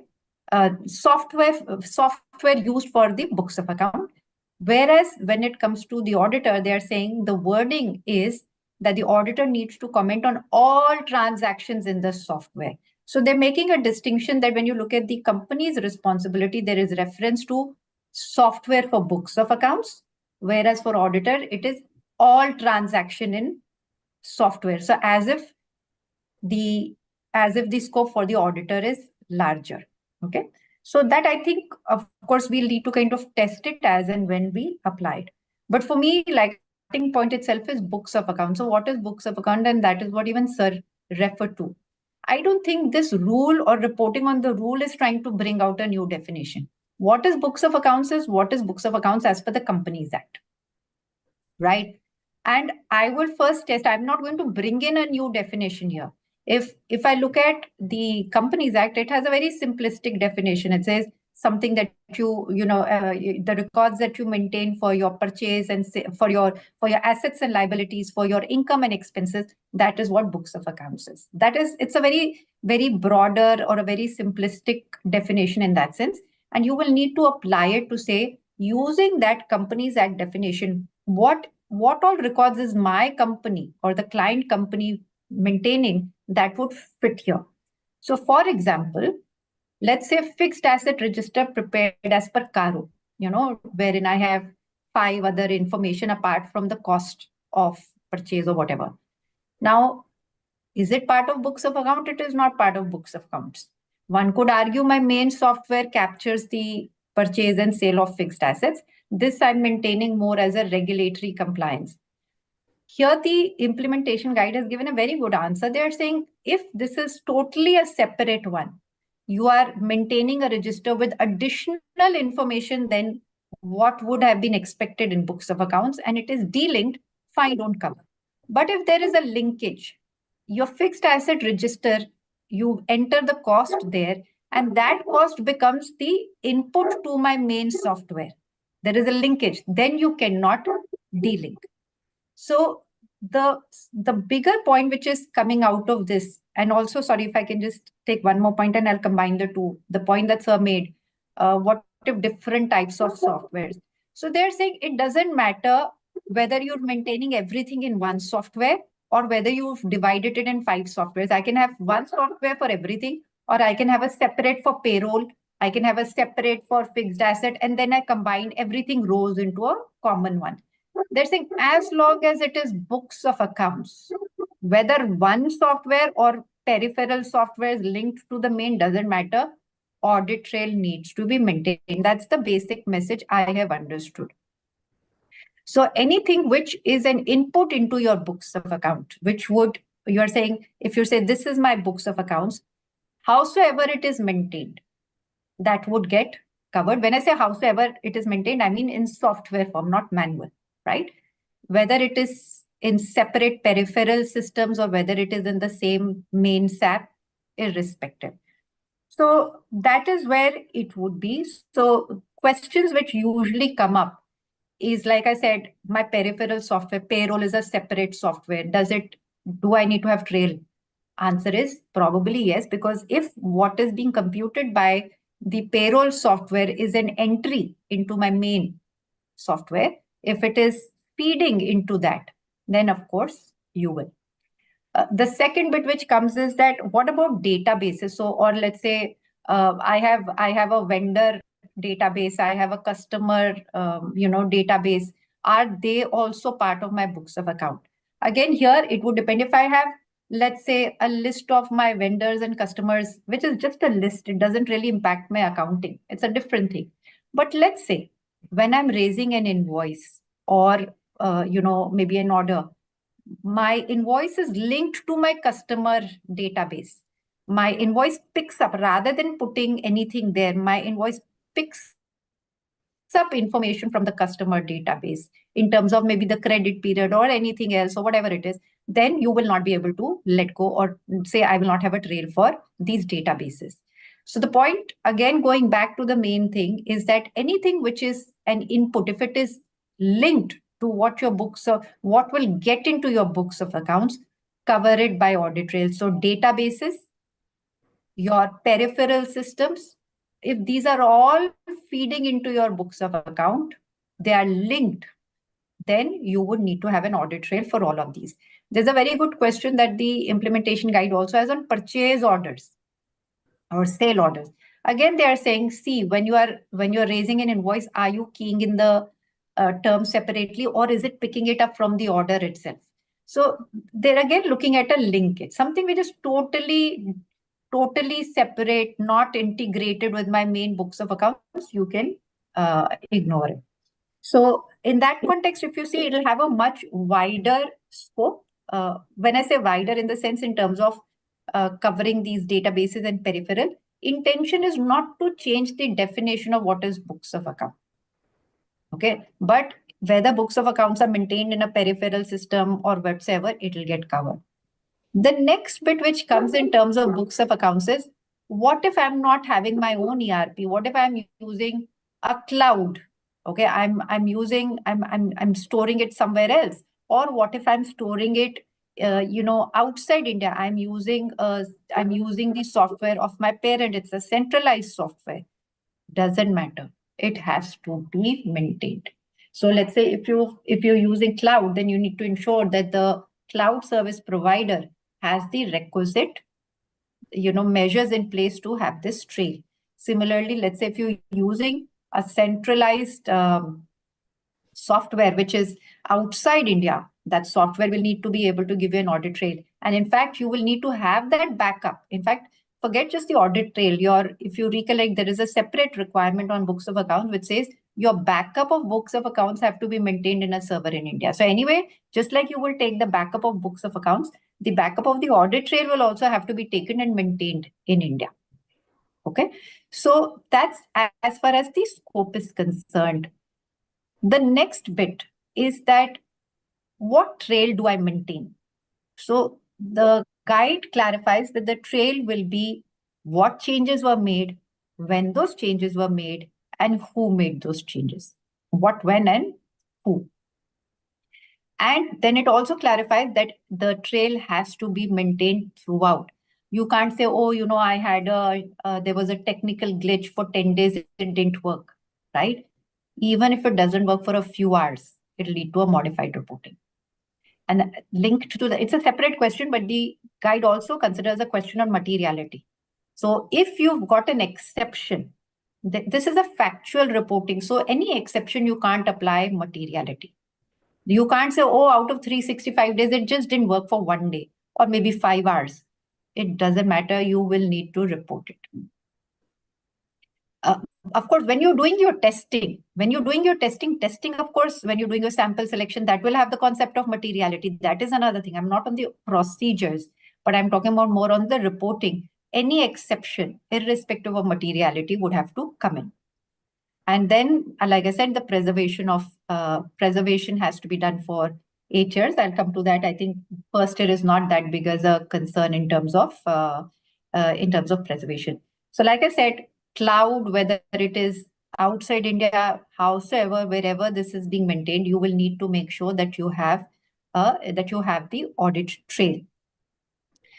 Quite often, let's say when it is outside India, let's say if I'm using, and it is I'm using maybe a service organization in India or outside India, and let's say they gave me a report as at 31st December, because outside India, quite often the year end is 31st December. You will need to take an updated report for 31st of March. So you can't say, oh, they tested the controls, etc. They have told me the controls were all right. The company does have in place a process. It is not about controls, like I said. This is about, even for a few hours, if it doesn't work, you have to report it. So the company may have controls in place, but you need to see whether it operated throughout the year, right?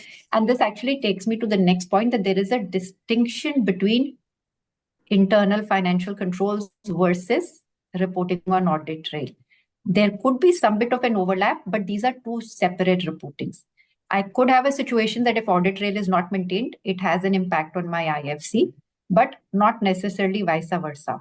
So for example, let's say the way, I'm not an IT expert, but the way I understand the latest Tally version, which is Tally 2.1 edit log, it permits you to make a backdated change, right? Now, from a governance perspective, a control perspective, you may raise a question on that, but it maintains a trail of that. So if today I make an entry of Feb, it will maintain a trail. So my trail requirement would still get met. It may have implications for the control, but my reporting here is not about controls. My reporting here is a trail maintained. If I did a backdated entry, if I altered something, does the software capture that? And the answer would be yes. So you have to look at, I'm just saying, there is some bit of an interaction between your reporting on internal financial controls and reporting on audit trail. So maybe I'll take a pause till here before I go to further points, but yeah. And Archana, what I feel is that once you said that a distinction has to be made between internal control reporting and, of course, this trail reporting. In my view, if the trail reporting fails, the control reports fail in any case. Control reports may fail, still the trail report may not fail, very frankly. That's the way I look at it. The point I'm trying to make out is that you talked of something that if the backdating has been done, but if the backdating is duly recorded and duly justified, then I don't think that the controls have failed. That also, I'm very clear in my mind so far as that part is concerned. Because, of course, what necessitated the backdating of the transactions, that may be an issue which may have to be looked into by the auditors. But that does not necessarily mean that the controls have failed. That's how I look at it. But sir, if that control, if that entry is passed in the earlier quarter, and if we are preparing the financials for a quarter, then will it affect the internal financial control? If that entry is passed in the other quarter, in the previous quarter. So you are asking me, or?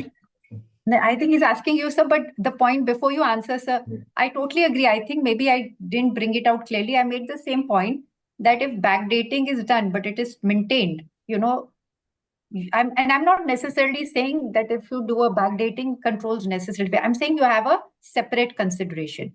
So do these, whereas if controls have failed, let's say my general IT controls have failed, my GITC has failed, then of course from an audit trail it can have impact. So all that I'm saying is the two may not necessarily go hand in hand. There could be in some cases an overlap. You'll have to do the assessment separately. I was just making that point. Like I said, it could be that backdating, see whether it has implications for control, but it may not have implications for the trail if the trail is being captured. Right. So there could be, I was just trying to say these are two separate reportings and don't necessarily have the same outcome.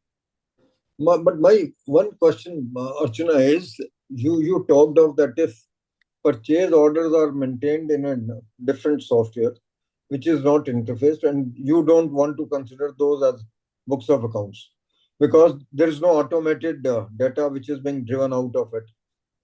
No, you tell me the other way around, how the control systems will pass.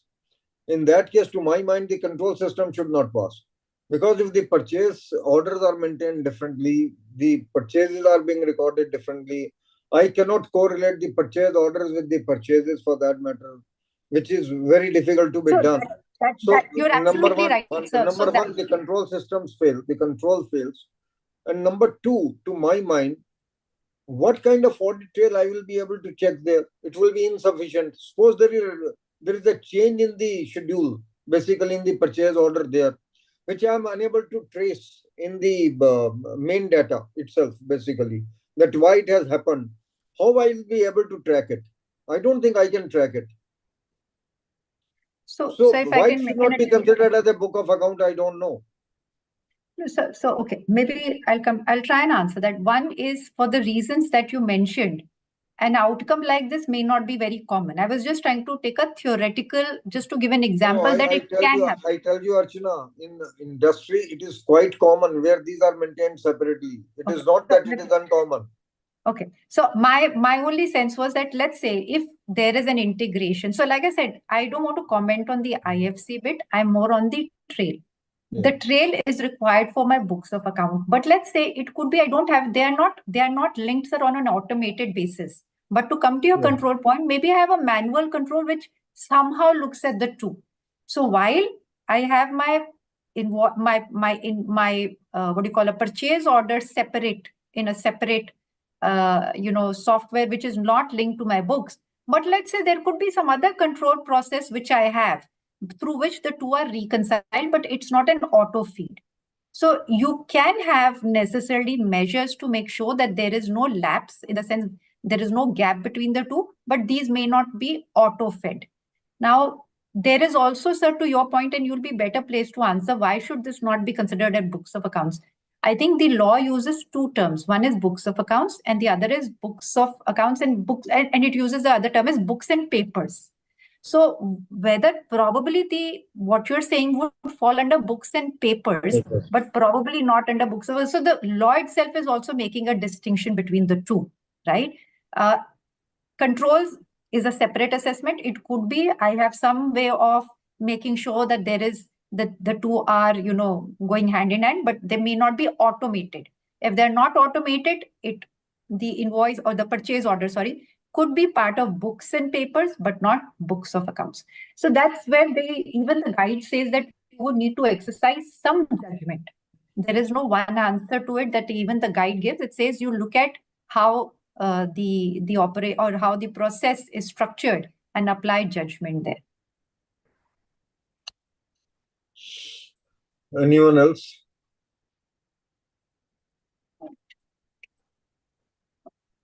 Yes, I have a question, sir. Yeah. Can I have a question, please? I'm Khuntia here. Yeah, please. All right, sir. I mean, on the audit trail part of it, has rightly been brought out by you very, very lucidly, and Archana Madam also. Possibly, it's talking about books of accounts with the emphasis over here. If there is at all, first of all, there is an accounting software in which a company is maintaining the books of account, that part is understood. Second part, possibly she has brought out again on the issue of overseas operations, which you raised in your preamble when you were discussing. We find in overseas operations there are three different kinds. One is obviously the joint operations. Either it is a joint operation or associate, or it is a subsidiary company. What has been told, these are all overseas again, and what has been told is the Companies Act's objective of audit trail is essentially for companies which are registered under the Companies Act, and that's what we are maintaining. So these sort of entities which are overseas, either some of them are entities which are registered under the not under the Companies Act, be a subsidiary company that are already excluded by the the guidance note also. The question was coming up recently is in respect of joint operations and overseas representative offices. What is happening in case of joint operations is that I have got a joint operation where what I'm doing here is I'm taking under 112 joint 112 115. I don't recall that joint operations, and that my share of my expenditure, income, assets, and liabilities I'm incorporating in my books of accounts. There is a point coming whether the overseas joint operations has to maintain audit trail and the auditor has to report on that. Our reading of that is when at the substance level, I'm talking about joint control, go beyond joint control, I'm talking about control. If a overseas subsidiary is there, which is a control, at that level, the Companies Act is not the objective of Companies Act is not to have a joint audit trail. How can they say it at the level of a joint operation, joint where I have got joint control? That is much below control. So, and that is also in overseas operation. Whether in that case, I have to say the joint operation, okay, have audit trail and provide the audit trail, the auditor has to report on that. That is a question which is in front of you, whether I'll be doing that or not. Do you want to add, sir? Then I'll share my comments after. No. Okay. You see, one thing is very clear that if it is a company, even if it is a company there, what the intention is that I must be able to ensure that if at all something is coming from there in my books of account, whether any kind of activity which is not desirable with regard to the books of account can be done or not. I think whether it's a joint operation or it's a subsidiary in the form of a company or it is a non-company, that's how I look at it. I think intention of Indian Companies Act is very clear. Intention of Indian Companies Act is to ensure that whatever comes to your books of accounts, in that particular case, from wherever it comes, there should be no possibility of some kind of chhed-chhad with any kind of books of accounts at any stage of without any audit trail. That is what I feel about it. Because if suppose you have a subsidiary which is in which you even exercise control, and even if it is outside India, you will definitely have to get a certificate from the auditor of that company whether the audit trail really existed there or not. I think similar thing you may have to obtain from the auditor of the joint operation there, whether the audit trail existed or it didn't exist. So if I, this is one question, I'm surprised this has come up. This is one question which even I have been struggling with, I'll be honest. And it's one issue on which even I've been having a lot of discussions. I'll share some of the perspectives which have been discussed.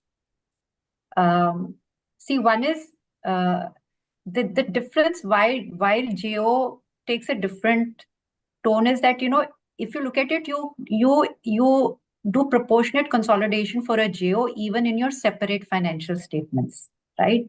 In that sense, it is treated like a branch. Now, the question is, and I'll tell you there are 2 or 3 points to be considered. Is it like a branch or is it like a subsidiary? If I have a branch outside India, according to me, there is no exemption. But for a subsidiary outside India, there is an exemption. So an argument which comes in favor of covering it in the audit trail is that this is no different from a branch, and I'll explain why.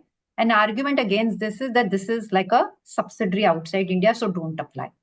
Now, what are the considerations when we say this is like a branch or a subsidiary? See, when you look at again, Geo, and I'm presuming you're talking about a Geo, which is an unincorporated entity. If it is an incorporated entity, then the matter is over. Because either it will be incorporated in India or outside India. If it is incorporated outside India, it's a different thing. And the issue is about Geo, which are unincorporated entity. Now, my understanding, and I'm not, because Geos are common in some of the sectors. My limited understanding is, let's say if there are 2 Geos partners, I and you are JV partner, joint venture partner for that Geo. One of us normally keeps the book, both don't. And then, you give let's say if I am being interested with it, I will maintain the whole books of accounts and then give it to you. Now, between the 2 parties, we do not know when the Geo is outside India, who has the responsibility. Let's say, though it was outside India, but I was supposed to be keeping the books. It's a different issue, right? Or let's say if I was not keeping the books, then what? And also there are laws and regulations of that country. So if you ask me, right now, I don't, like I said, this is exactly the issue on which I've been having a discussion. I have not been able to reach a consensus on this with various people. When I say various stakeholders, that we've seen very different viewpoints across the profession on this. As of now, till the time there is lack of clarity, probably I wouldn't insist. I'm saying I wouldn't insist, and I think it will need to be seen case to case. I would probably look at where is it, what are the laws of that country? Am I responsible for keeping those books of account? Because both the parties don't maintain. That is my understanding. One maintains against the audit done, and Can I just come back? Kuntia sir, if you can just give me a minute. Kindly, sir. I will definitely, will definitely. So I'm just saying this is an emerging issue. I'm not saying. I've seen mixed views with majority tending towards not covering it, sir. Now I'll hand it over to you. Archana, I will always go to the objective of a particular act, objective of a law. What is the objective of this audit trail law, whatever rule has come in the Indian Companies Act? The rule is that whatever comes to my books of account, just 1 minute, just give me a minute. There should be no fudging at any point of time in the books of accounts in a back date. Now, suppose I am into a joint venture and the books of those joint ventures are brought are fudged, or in back date something has happened, and tomorrow that fudging comes to light. Can I take the shelter that I could not even ask for the audit trail from the auditor of that joint venture? Why should I do that? And why should I allow that situation to come to me? That's the point I'm trying to raise. The way today NFRA is acting, the way SEBI is acting, the way we are being regulated as an audit profession, why should I take a risk? I will put the company to that risk. I will say, you obtain me a certificate to the effect that the audit trail has been complied with there. Why not? Sunil, it is easy to shake your head here and there. Let me be very frank about it. But I tell you, if NFRA comes to our door tomorrow, they will not agree with what we are saying, because they will say that you could have obtained a affirmation from the company or from the auditor of that company. What prevents me to do that? I obtain so many confirmations from the outside auditors also. It's not that I don't obtain. Why can't I obtain one more certificate that the audit trail was complied with? So, no, sir, it's easy to say no. It is easy to say no, but very difficult to lead at a particular point of time and answer to the regulators like NFRA. Who knew that you have to go to the end use of the subsidiaries or the joint ventures? Why this man has been held guilty yesterday? The man has been held guilty that you did not verify the end use in the subsidiaries and the joint ventures. It is easier said than done. I think I as an auditor will not like to run the risk. I will say that the company has not provided me with that particular evidence. It's fine. Why not? So, sir, if I can add there, exactly this is the argument I took. But if I take that argument, the question is, if I go by that objective, then in my CFS, let's say if I'm the parent and subsidiary is outside India, then you should have had it even for the subsidiary outside India, because my CFS, let's say I have a big component which is outside India. So yes, I mean, how does it help if for a bigger chunk, let's say this subsidiary represents 40% of my CFS, I don't have trail for that. So even then, while that's exactly what I'm Archana trying to say. That but if sir, I am that is very clearly excluded. If I am the consolidating auditor, I will issue directions to my subsidiary auditors and the joint auditors. The implementation guide has excluded it. Please give me. No, if the implementation guide has excluded it, it's fine. I am safe from that angle. But it is absolutely unthinkable that I am the consolidating auditor and I am unable to issue those instructions. Why not? In the case of the banks, don't I issue the instructions to the branch auditors? Why do I do it? To me, it's like a branch only. Why not? So, sir, the way I see this is somewhere between a branch and a subsidiary. But I've had the same points that you're making and Mr. Kuntia is making. We've had discussion on the same points. The issue is that if I go by the objective, then for the purpose of CFS, I should have required, even if the subsidiary is outside India, I should have required my subsidiary to maintain the audit trail. The minute you are giving the benefit to the subsidiary. एक बात मैं आपको clearly बोल रहा हूँ, हम नहीं करेंगे ना, गवर्नमेंट करवा देगी कल. मुझे तो sir, like I said, this is an institute की यही मार है. We try to give a comfort to our member कि यार नहीं होगा तो नहीं होगा. वो फिर से सरकार करवाती है या NFRA करवाती है, सेबी करवाती है, तो हमें दिक्कत होती है. मैं आपको एश्योरेंस दे रहा हूं इस बात की. I can assure you, if not next year, next to next year, the government will make it mandatory that you have to get it done. Because it can't happen that you are consolidating 40 subsidiaries and you don't have the evidence whether the audit trail has been complied with there or not. What kind of a true and fair I am certifying in the consolidated? So, sir, I'm not only aggregating the figures. I'm not there to aggregate the figures. I'm supposed, just now a question was raised with regard to the accounting policies. If they don't have the accounting policy, whether I need to have an accounting policy, we said yes. And if I say yes even to the accounting policy, and I allow an audit trail not to exist in the subsidiaries which constitute almost maybe 60% or 70% of my total consolidation, I don't know. So, sir, like I said, I started with the same objective, but the guide has very categorically, and I raised the same point that you were raised. I know that. From a CFS I know that, Archana. And I also know the objective of that, why they have excluded. I also know the objective of that, why they have excluded. Yeah. Having done that, I think because the moment you do that, one gets stuck. Because the moment you do that, you are allowing the holding company's auditor to play more supreme, very frankly, which we don't want to allow for certain reasons. I don't want to get into the details thereof. Sir, I think, can I come back on this one? Yes, Madam, and sir, again, if you look at internationally, the question of audit trail, nowhere, I searched all everywhere, nowhere it talks about audit trail. You know, nowhere in the world they have given something called audit trail, number one. Number two question, the Companies Act intention was never to say that audit trail will be there in case of overseas companies. What it says, it excludes very clearly in consolidation, joint ventures. It said joint ventures, subsidiaries and associates are not are considered if it is Indian company under Indian company. So they are excluding all those entities like a joint venture, associate, or subsidiary company which is overseas. My limited question over here was, I mean, I couldn't express it properly.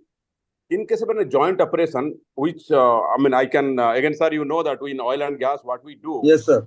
Yes, sir. I know, Kumtia sir, you don't have to introduce yourself.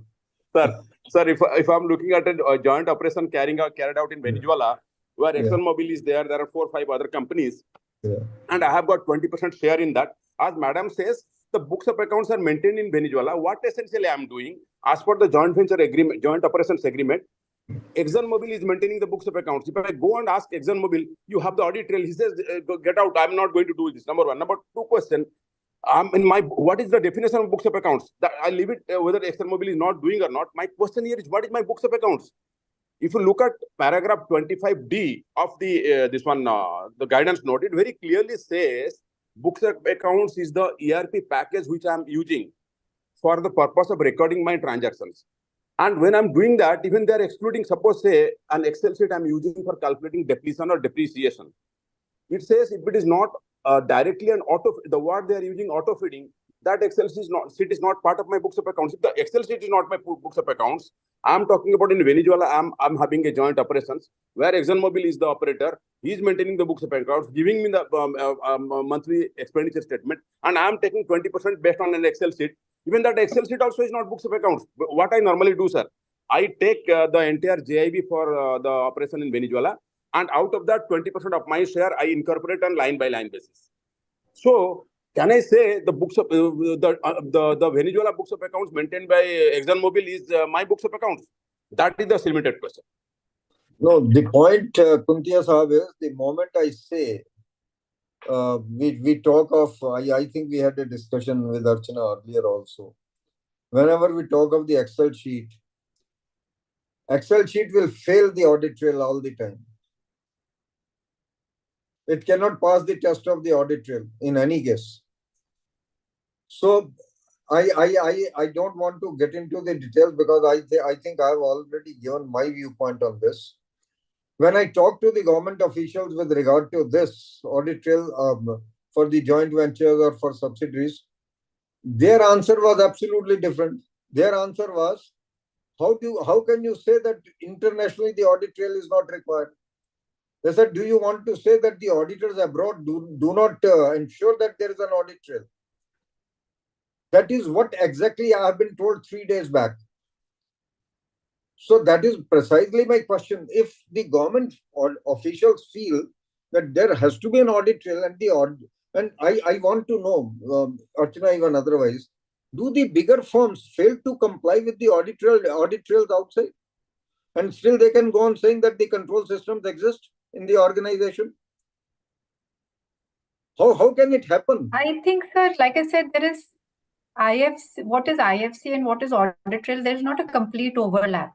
So testing controls is another thing, but maintaining a trail like this to say, oh, the change made, but I should still be able to see that the change was made. I should have that log of that edits. That is a very different requirement than to see, oh, can a change be made? Who's authorized? Are there controls around it? When can those changes be made? Audit trail is a much more very specific requirement, sir. So like Mr. Kuntia said, I don't think it is outside India. And Mr. Kuntia, if I can just, like I said, this absolutely for the oil and gas sector where the joint operations become very significant. I'm just, sir, I'll leave it at here given the time, but I just want to kind of say that as far as entities outside India is concerned, entities, right? Incorporate entities, guide says that they are not covered. Branch, according to me, are clearly covered. JO is right now a point of contention. I would make a slight distinction, like I said, between the two parties. He took the example of ExxonMobil is maintaining. What if I'm maintaining? Because it is not necessarily always that the other party would be responsible for maintaining. Then would I cover? And like I said, there is still debate happening. Is this as good as branch or is it akin to a subsidiary? So, Mr. Kuntia, honestly, like I said, I haven't seen consensus on this. I've seen mixed views in discussion. My sense, sir, not that I'm saying this is the best answer, and maybe if we can get some clarity from the regulator, it'll be helpful. The approach I am seeing that would probably pan out is that everybody will look at it case to case. Nobody will take a single this thing. Case to case, they may cover, they may not cover, and approach would be probably in most, I think they may keep it outside. They may not treat it akin to a branch. But I'm today worried only on one account, Archana. Don't mistake me. If the bigger firms can say that they will not look at the backdating of the transactions or testing of the backdating of the transactions abroad, internationally, whether in US or UK or anywhere else, then what kind of audit? Sir, IFC is another thing. Testing of backdating is another thing. Please. No, testing of backdating. I'm coming to that. Once you test the backdating, you will definitely be testing through the audit trail only. There cannot be any other way. You will be testing through the software only. And then if you find that for a month or for 2 months, the audit trail was not there, can you say the internal control systems did exist? I don't find even a single report I don't find a single report of any company abroad which says that the control systems have failed. So there is a slight difference. One is I test, can backdating be done? And if I feel backdating can be done in a software, then I will see what are the controls around it. But I may not necessarily, let's say, for example, backdating can't be done, okay? Or it can be done, but there are controls around it. But I don't think there is a requirement per se to have a separate trail. You look at the controls. One is to say I'm maintaining a separate record of the changes made. That I could be wrong. I'm happy to go back and check and come back to you. But I think I can also be wrong. There is a slight difference, sir, between I can also be wrong. I'm just, But I'll check because, like I said, my entire apprehension is arising, my fear rather. I will use the word fear. हम India में भी भगवान को मानते हैं या जानते हैं मुझे पता नहीं. अगर मानते भी ना तो आउट ऑफ फियर मानते हैं. कि यार कुछ बुरा ना कर दे भगवान। हम एक्चुअली जानते नहीं भगवान को, हम मानते हैं आउट ऑफ फियर, मानते हैं भगवान को।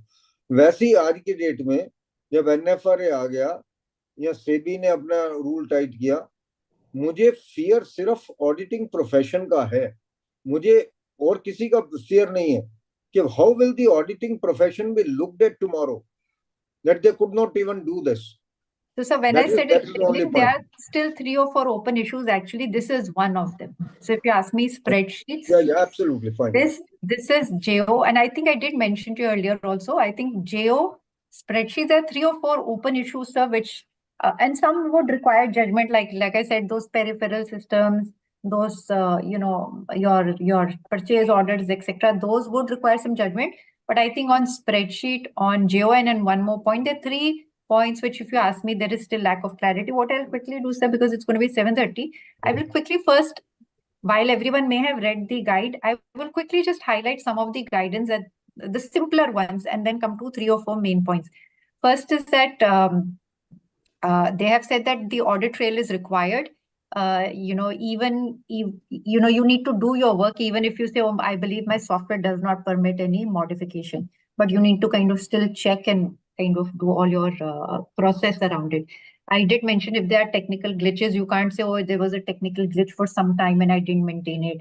Even if there is no materiality as far as exception is concerned. You can use an IT specialist if required, but the ultimate responsibility will be that of the auditor.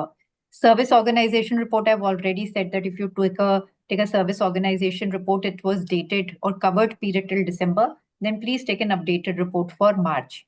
And here one thing is very clear. If you engage a service organization from abroad, then you have to test the audit trail even with regard to that. You cannot say. Yeah. Yeah. So the service organization will give, the auditor will give you the reporting on the audit trail. Yeah. So that's what I meant, that No, the audit trail testing from if we say this, in that case, the audit in the abroad does not actually necessitate to bring out the audit trail. But here we are saying that in that case of the we will service ask them organization, specifically. yeah. We'll ask them specifically. Sir, I have a Madam, doubt just on this. one question. Madam, just one question. I mean, as far as the JOs are concerned, we will be requesting, we have gotten a great big exposure. We will be requesting kindly give us an audience before taking a call on this one. We have specific issues on this. Kindly. Thank you. We'll do that. We'll get in touch with you, and I think happy to kind of deliberate on this. Then the guide also clarifies that you may find that there was no backdating or any kind of this thing, no modification made, but the company does not have a process in terms of keeping a audit trail. Even then, it will be a modified opinion. The fact that no modification was made is not a good enough answer. The company needs to have that audit trail being maintained. Then you need to have the full log. I've already discussed databases. Initially, databases was a big issue. Databases and peripheral systems, that the guidance, the implementation guide is very, very well covered. Then I think the 2 or 3 points I think which are very interesting is that they have said, let's say if you have a modified reporting on audit trail, the guide has also clarified, and this is a big one, that this will also impact your reporting on 143.3H and 143.3B, which is, whether proper books of accounts are maintained and whether there is any adverse remark. So because this in a way is linked to your books of accounts, they are saying this will also have any modified reporting on this will have a consequential implication for other 143.3 reportings as well. Now, the final ones, which are where, like I said, 3 areas, at least to my knowledge, and 1 or 2 I'll just quickly share. One is spreadsheet. What the guide has said, and that is open to interpretation. The guide has said that, let's say, and sir also made that reference in the beginning, I do my consolidation on Excel and then I pass an entry or whatever. So they are saying if it is an auto feed, okay, then spreadsheets are covered, otherwise they're not. Now, that again takes us back to the objective, how does it meet and so on. And people are reading this auto feed in a different way. They are saying, and let me also clarify, let's say if I'm doing a foreign exchange calculation on the Excel sheet, that is not what we're covering here. We're talking about books of accounts. So let's say if I pass my consolidation entries only in the Excel, that is different than just doing a foreign exchange calculation in an Excel sheet. So I'm not talking about foreign exchange calculation, but I'm talking more about consolidation and stuff like that. Now, the guide says if it is an auto feed, then spreadsheet is covered, otherwise not. And probably, like Sir said, it could be that there is otherwise worry that if you cover spreadsheets, just about every second company would have a modified reporting. But like I said, it is being read in a different way. I do know people who are interpreting this auto feed in a different manner.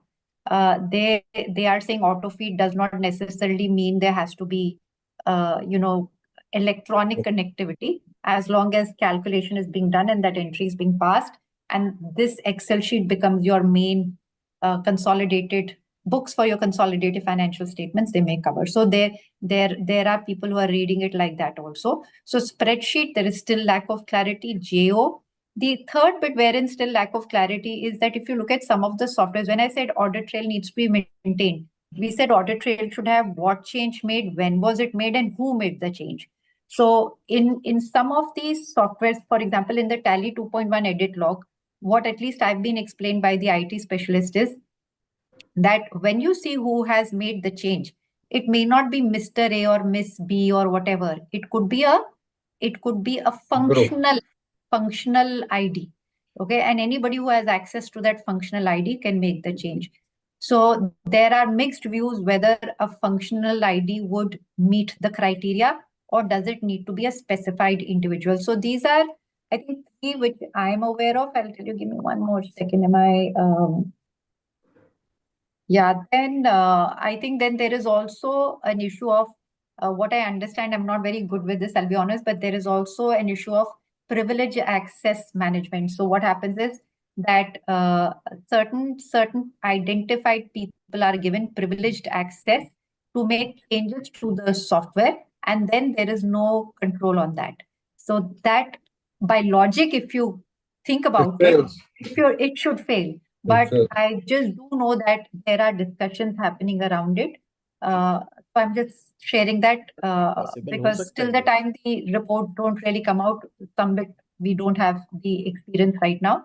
So there are, I think, in terms of privileged access rights, there's some discussions happening on those. I think anything else, I can't think of anything else. Then there are some implementation challenges. I'll just take 1 minute of implementation challenges. Let's say if my parent is outside India and I am using their SAP and I tell them to maintain the audit trail, let's say they also have another 30 subsidiaries, so they actually have to activate it for all. So there are implementation issues coming in terms of costs that needs to be incurred by the group, or one is to maintain the trail and second is to preserve the trail for 8 years. So those are some. Then I understand in some of the softwares like Oracle database also has certain challenges. I think Mr. Sunil may know. I think there are certain challenges. Right now, maybe the software, the OEM is advising that they're trying to upgrade and they're saying do not make any change. Right now, I think you can disable trail in that. So some concerns. So I'm just saying, please involve. I'm not the IT specialist, so I do know there with each software there could be certain specific concerns. So just ensure that you have the right specialist involved or people with the right skills when looking at this. No, Archana, I just wanted to say that if certain people are privileged and they can override the management systems or controls, in any case the test fails, very frankly. So to my mind, I will not like to say anything beyond this, but I will like to thank you for a wonderful session. Both the sessions have been just wonderful. I think each one of the persons present here would agree. I think in our programs earlier in Pillars, 40 members were never used to join even. There used to be 20, 25 or maybe less. Today, 100 people joined, and right now there are about 45 people, which is a creditable thing. And that only speaks volumes for the two speakers who were there today. And of course, to the topic which was there. So thank you very much for a brilliant session that you have taken. There can be differences of opinion which will continue to be there. And I think it's always good to have differences of opinion between the various people. because that only brings out some solutions ultimately, and that brings out clarity in certain matters. I think both these topics are burning topics of the day, very frankly. But whatever clarifications we could provide through you and, of course, Dr. Avinash Chandra, will like to thank him in absentia, and all the participants today who are there for wonderful interaction. Also, a lot many questions. Sunil sent me the questions in the morning. So most of those questions I have tried to ask basically in my own manner. But I have still my difference of opinion on certain points, because I am really scared of the regulators today, if you ask me. When I say scared of, either the regulators have to be taught what you are trying to tell us, or if the regulators are not taught, I think each one of us is going to land into some kind of problem on interpretations. That's all I can say. Thank you very much, everybody, and thank you, Kriti, for organizing and providing links, and of course, coordinating with everybody, coordinating with the speakers, and sending out the mails, sending the links to the various groups for that matter.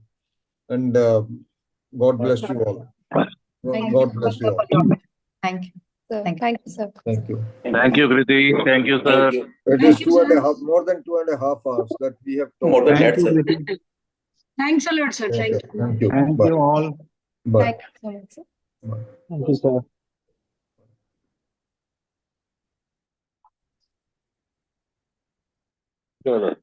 Thank you, everybody.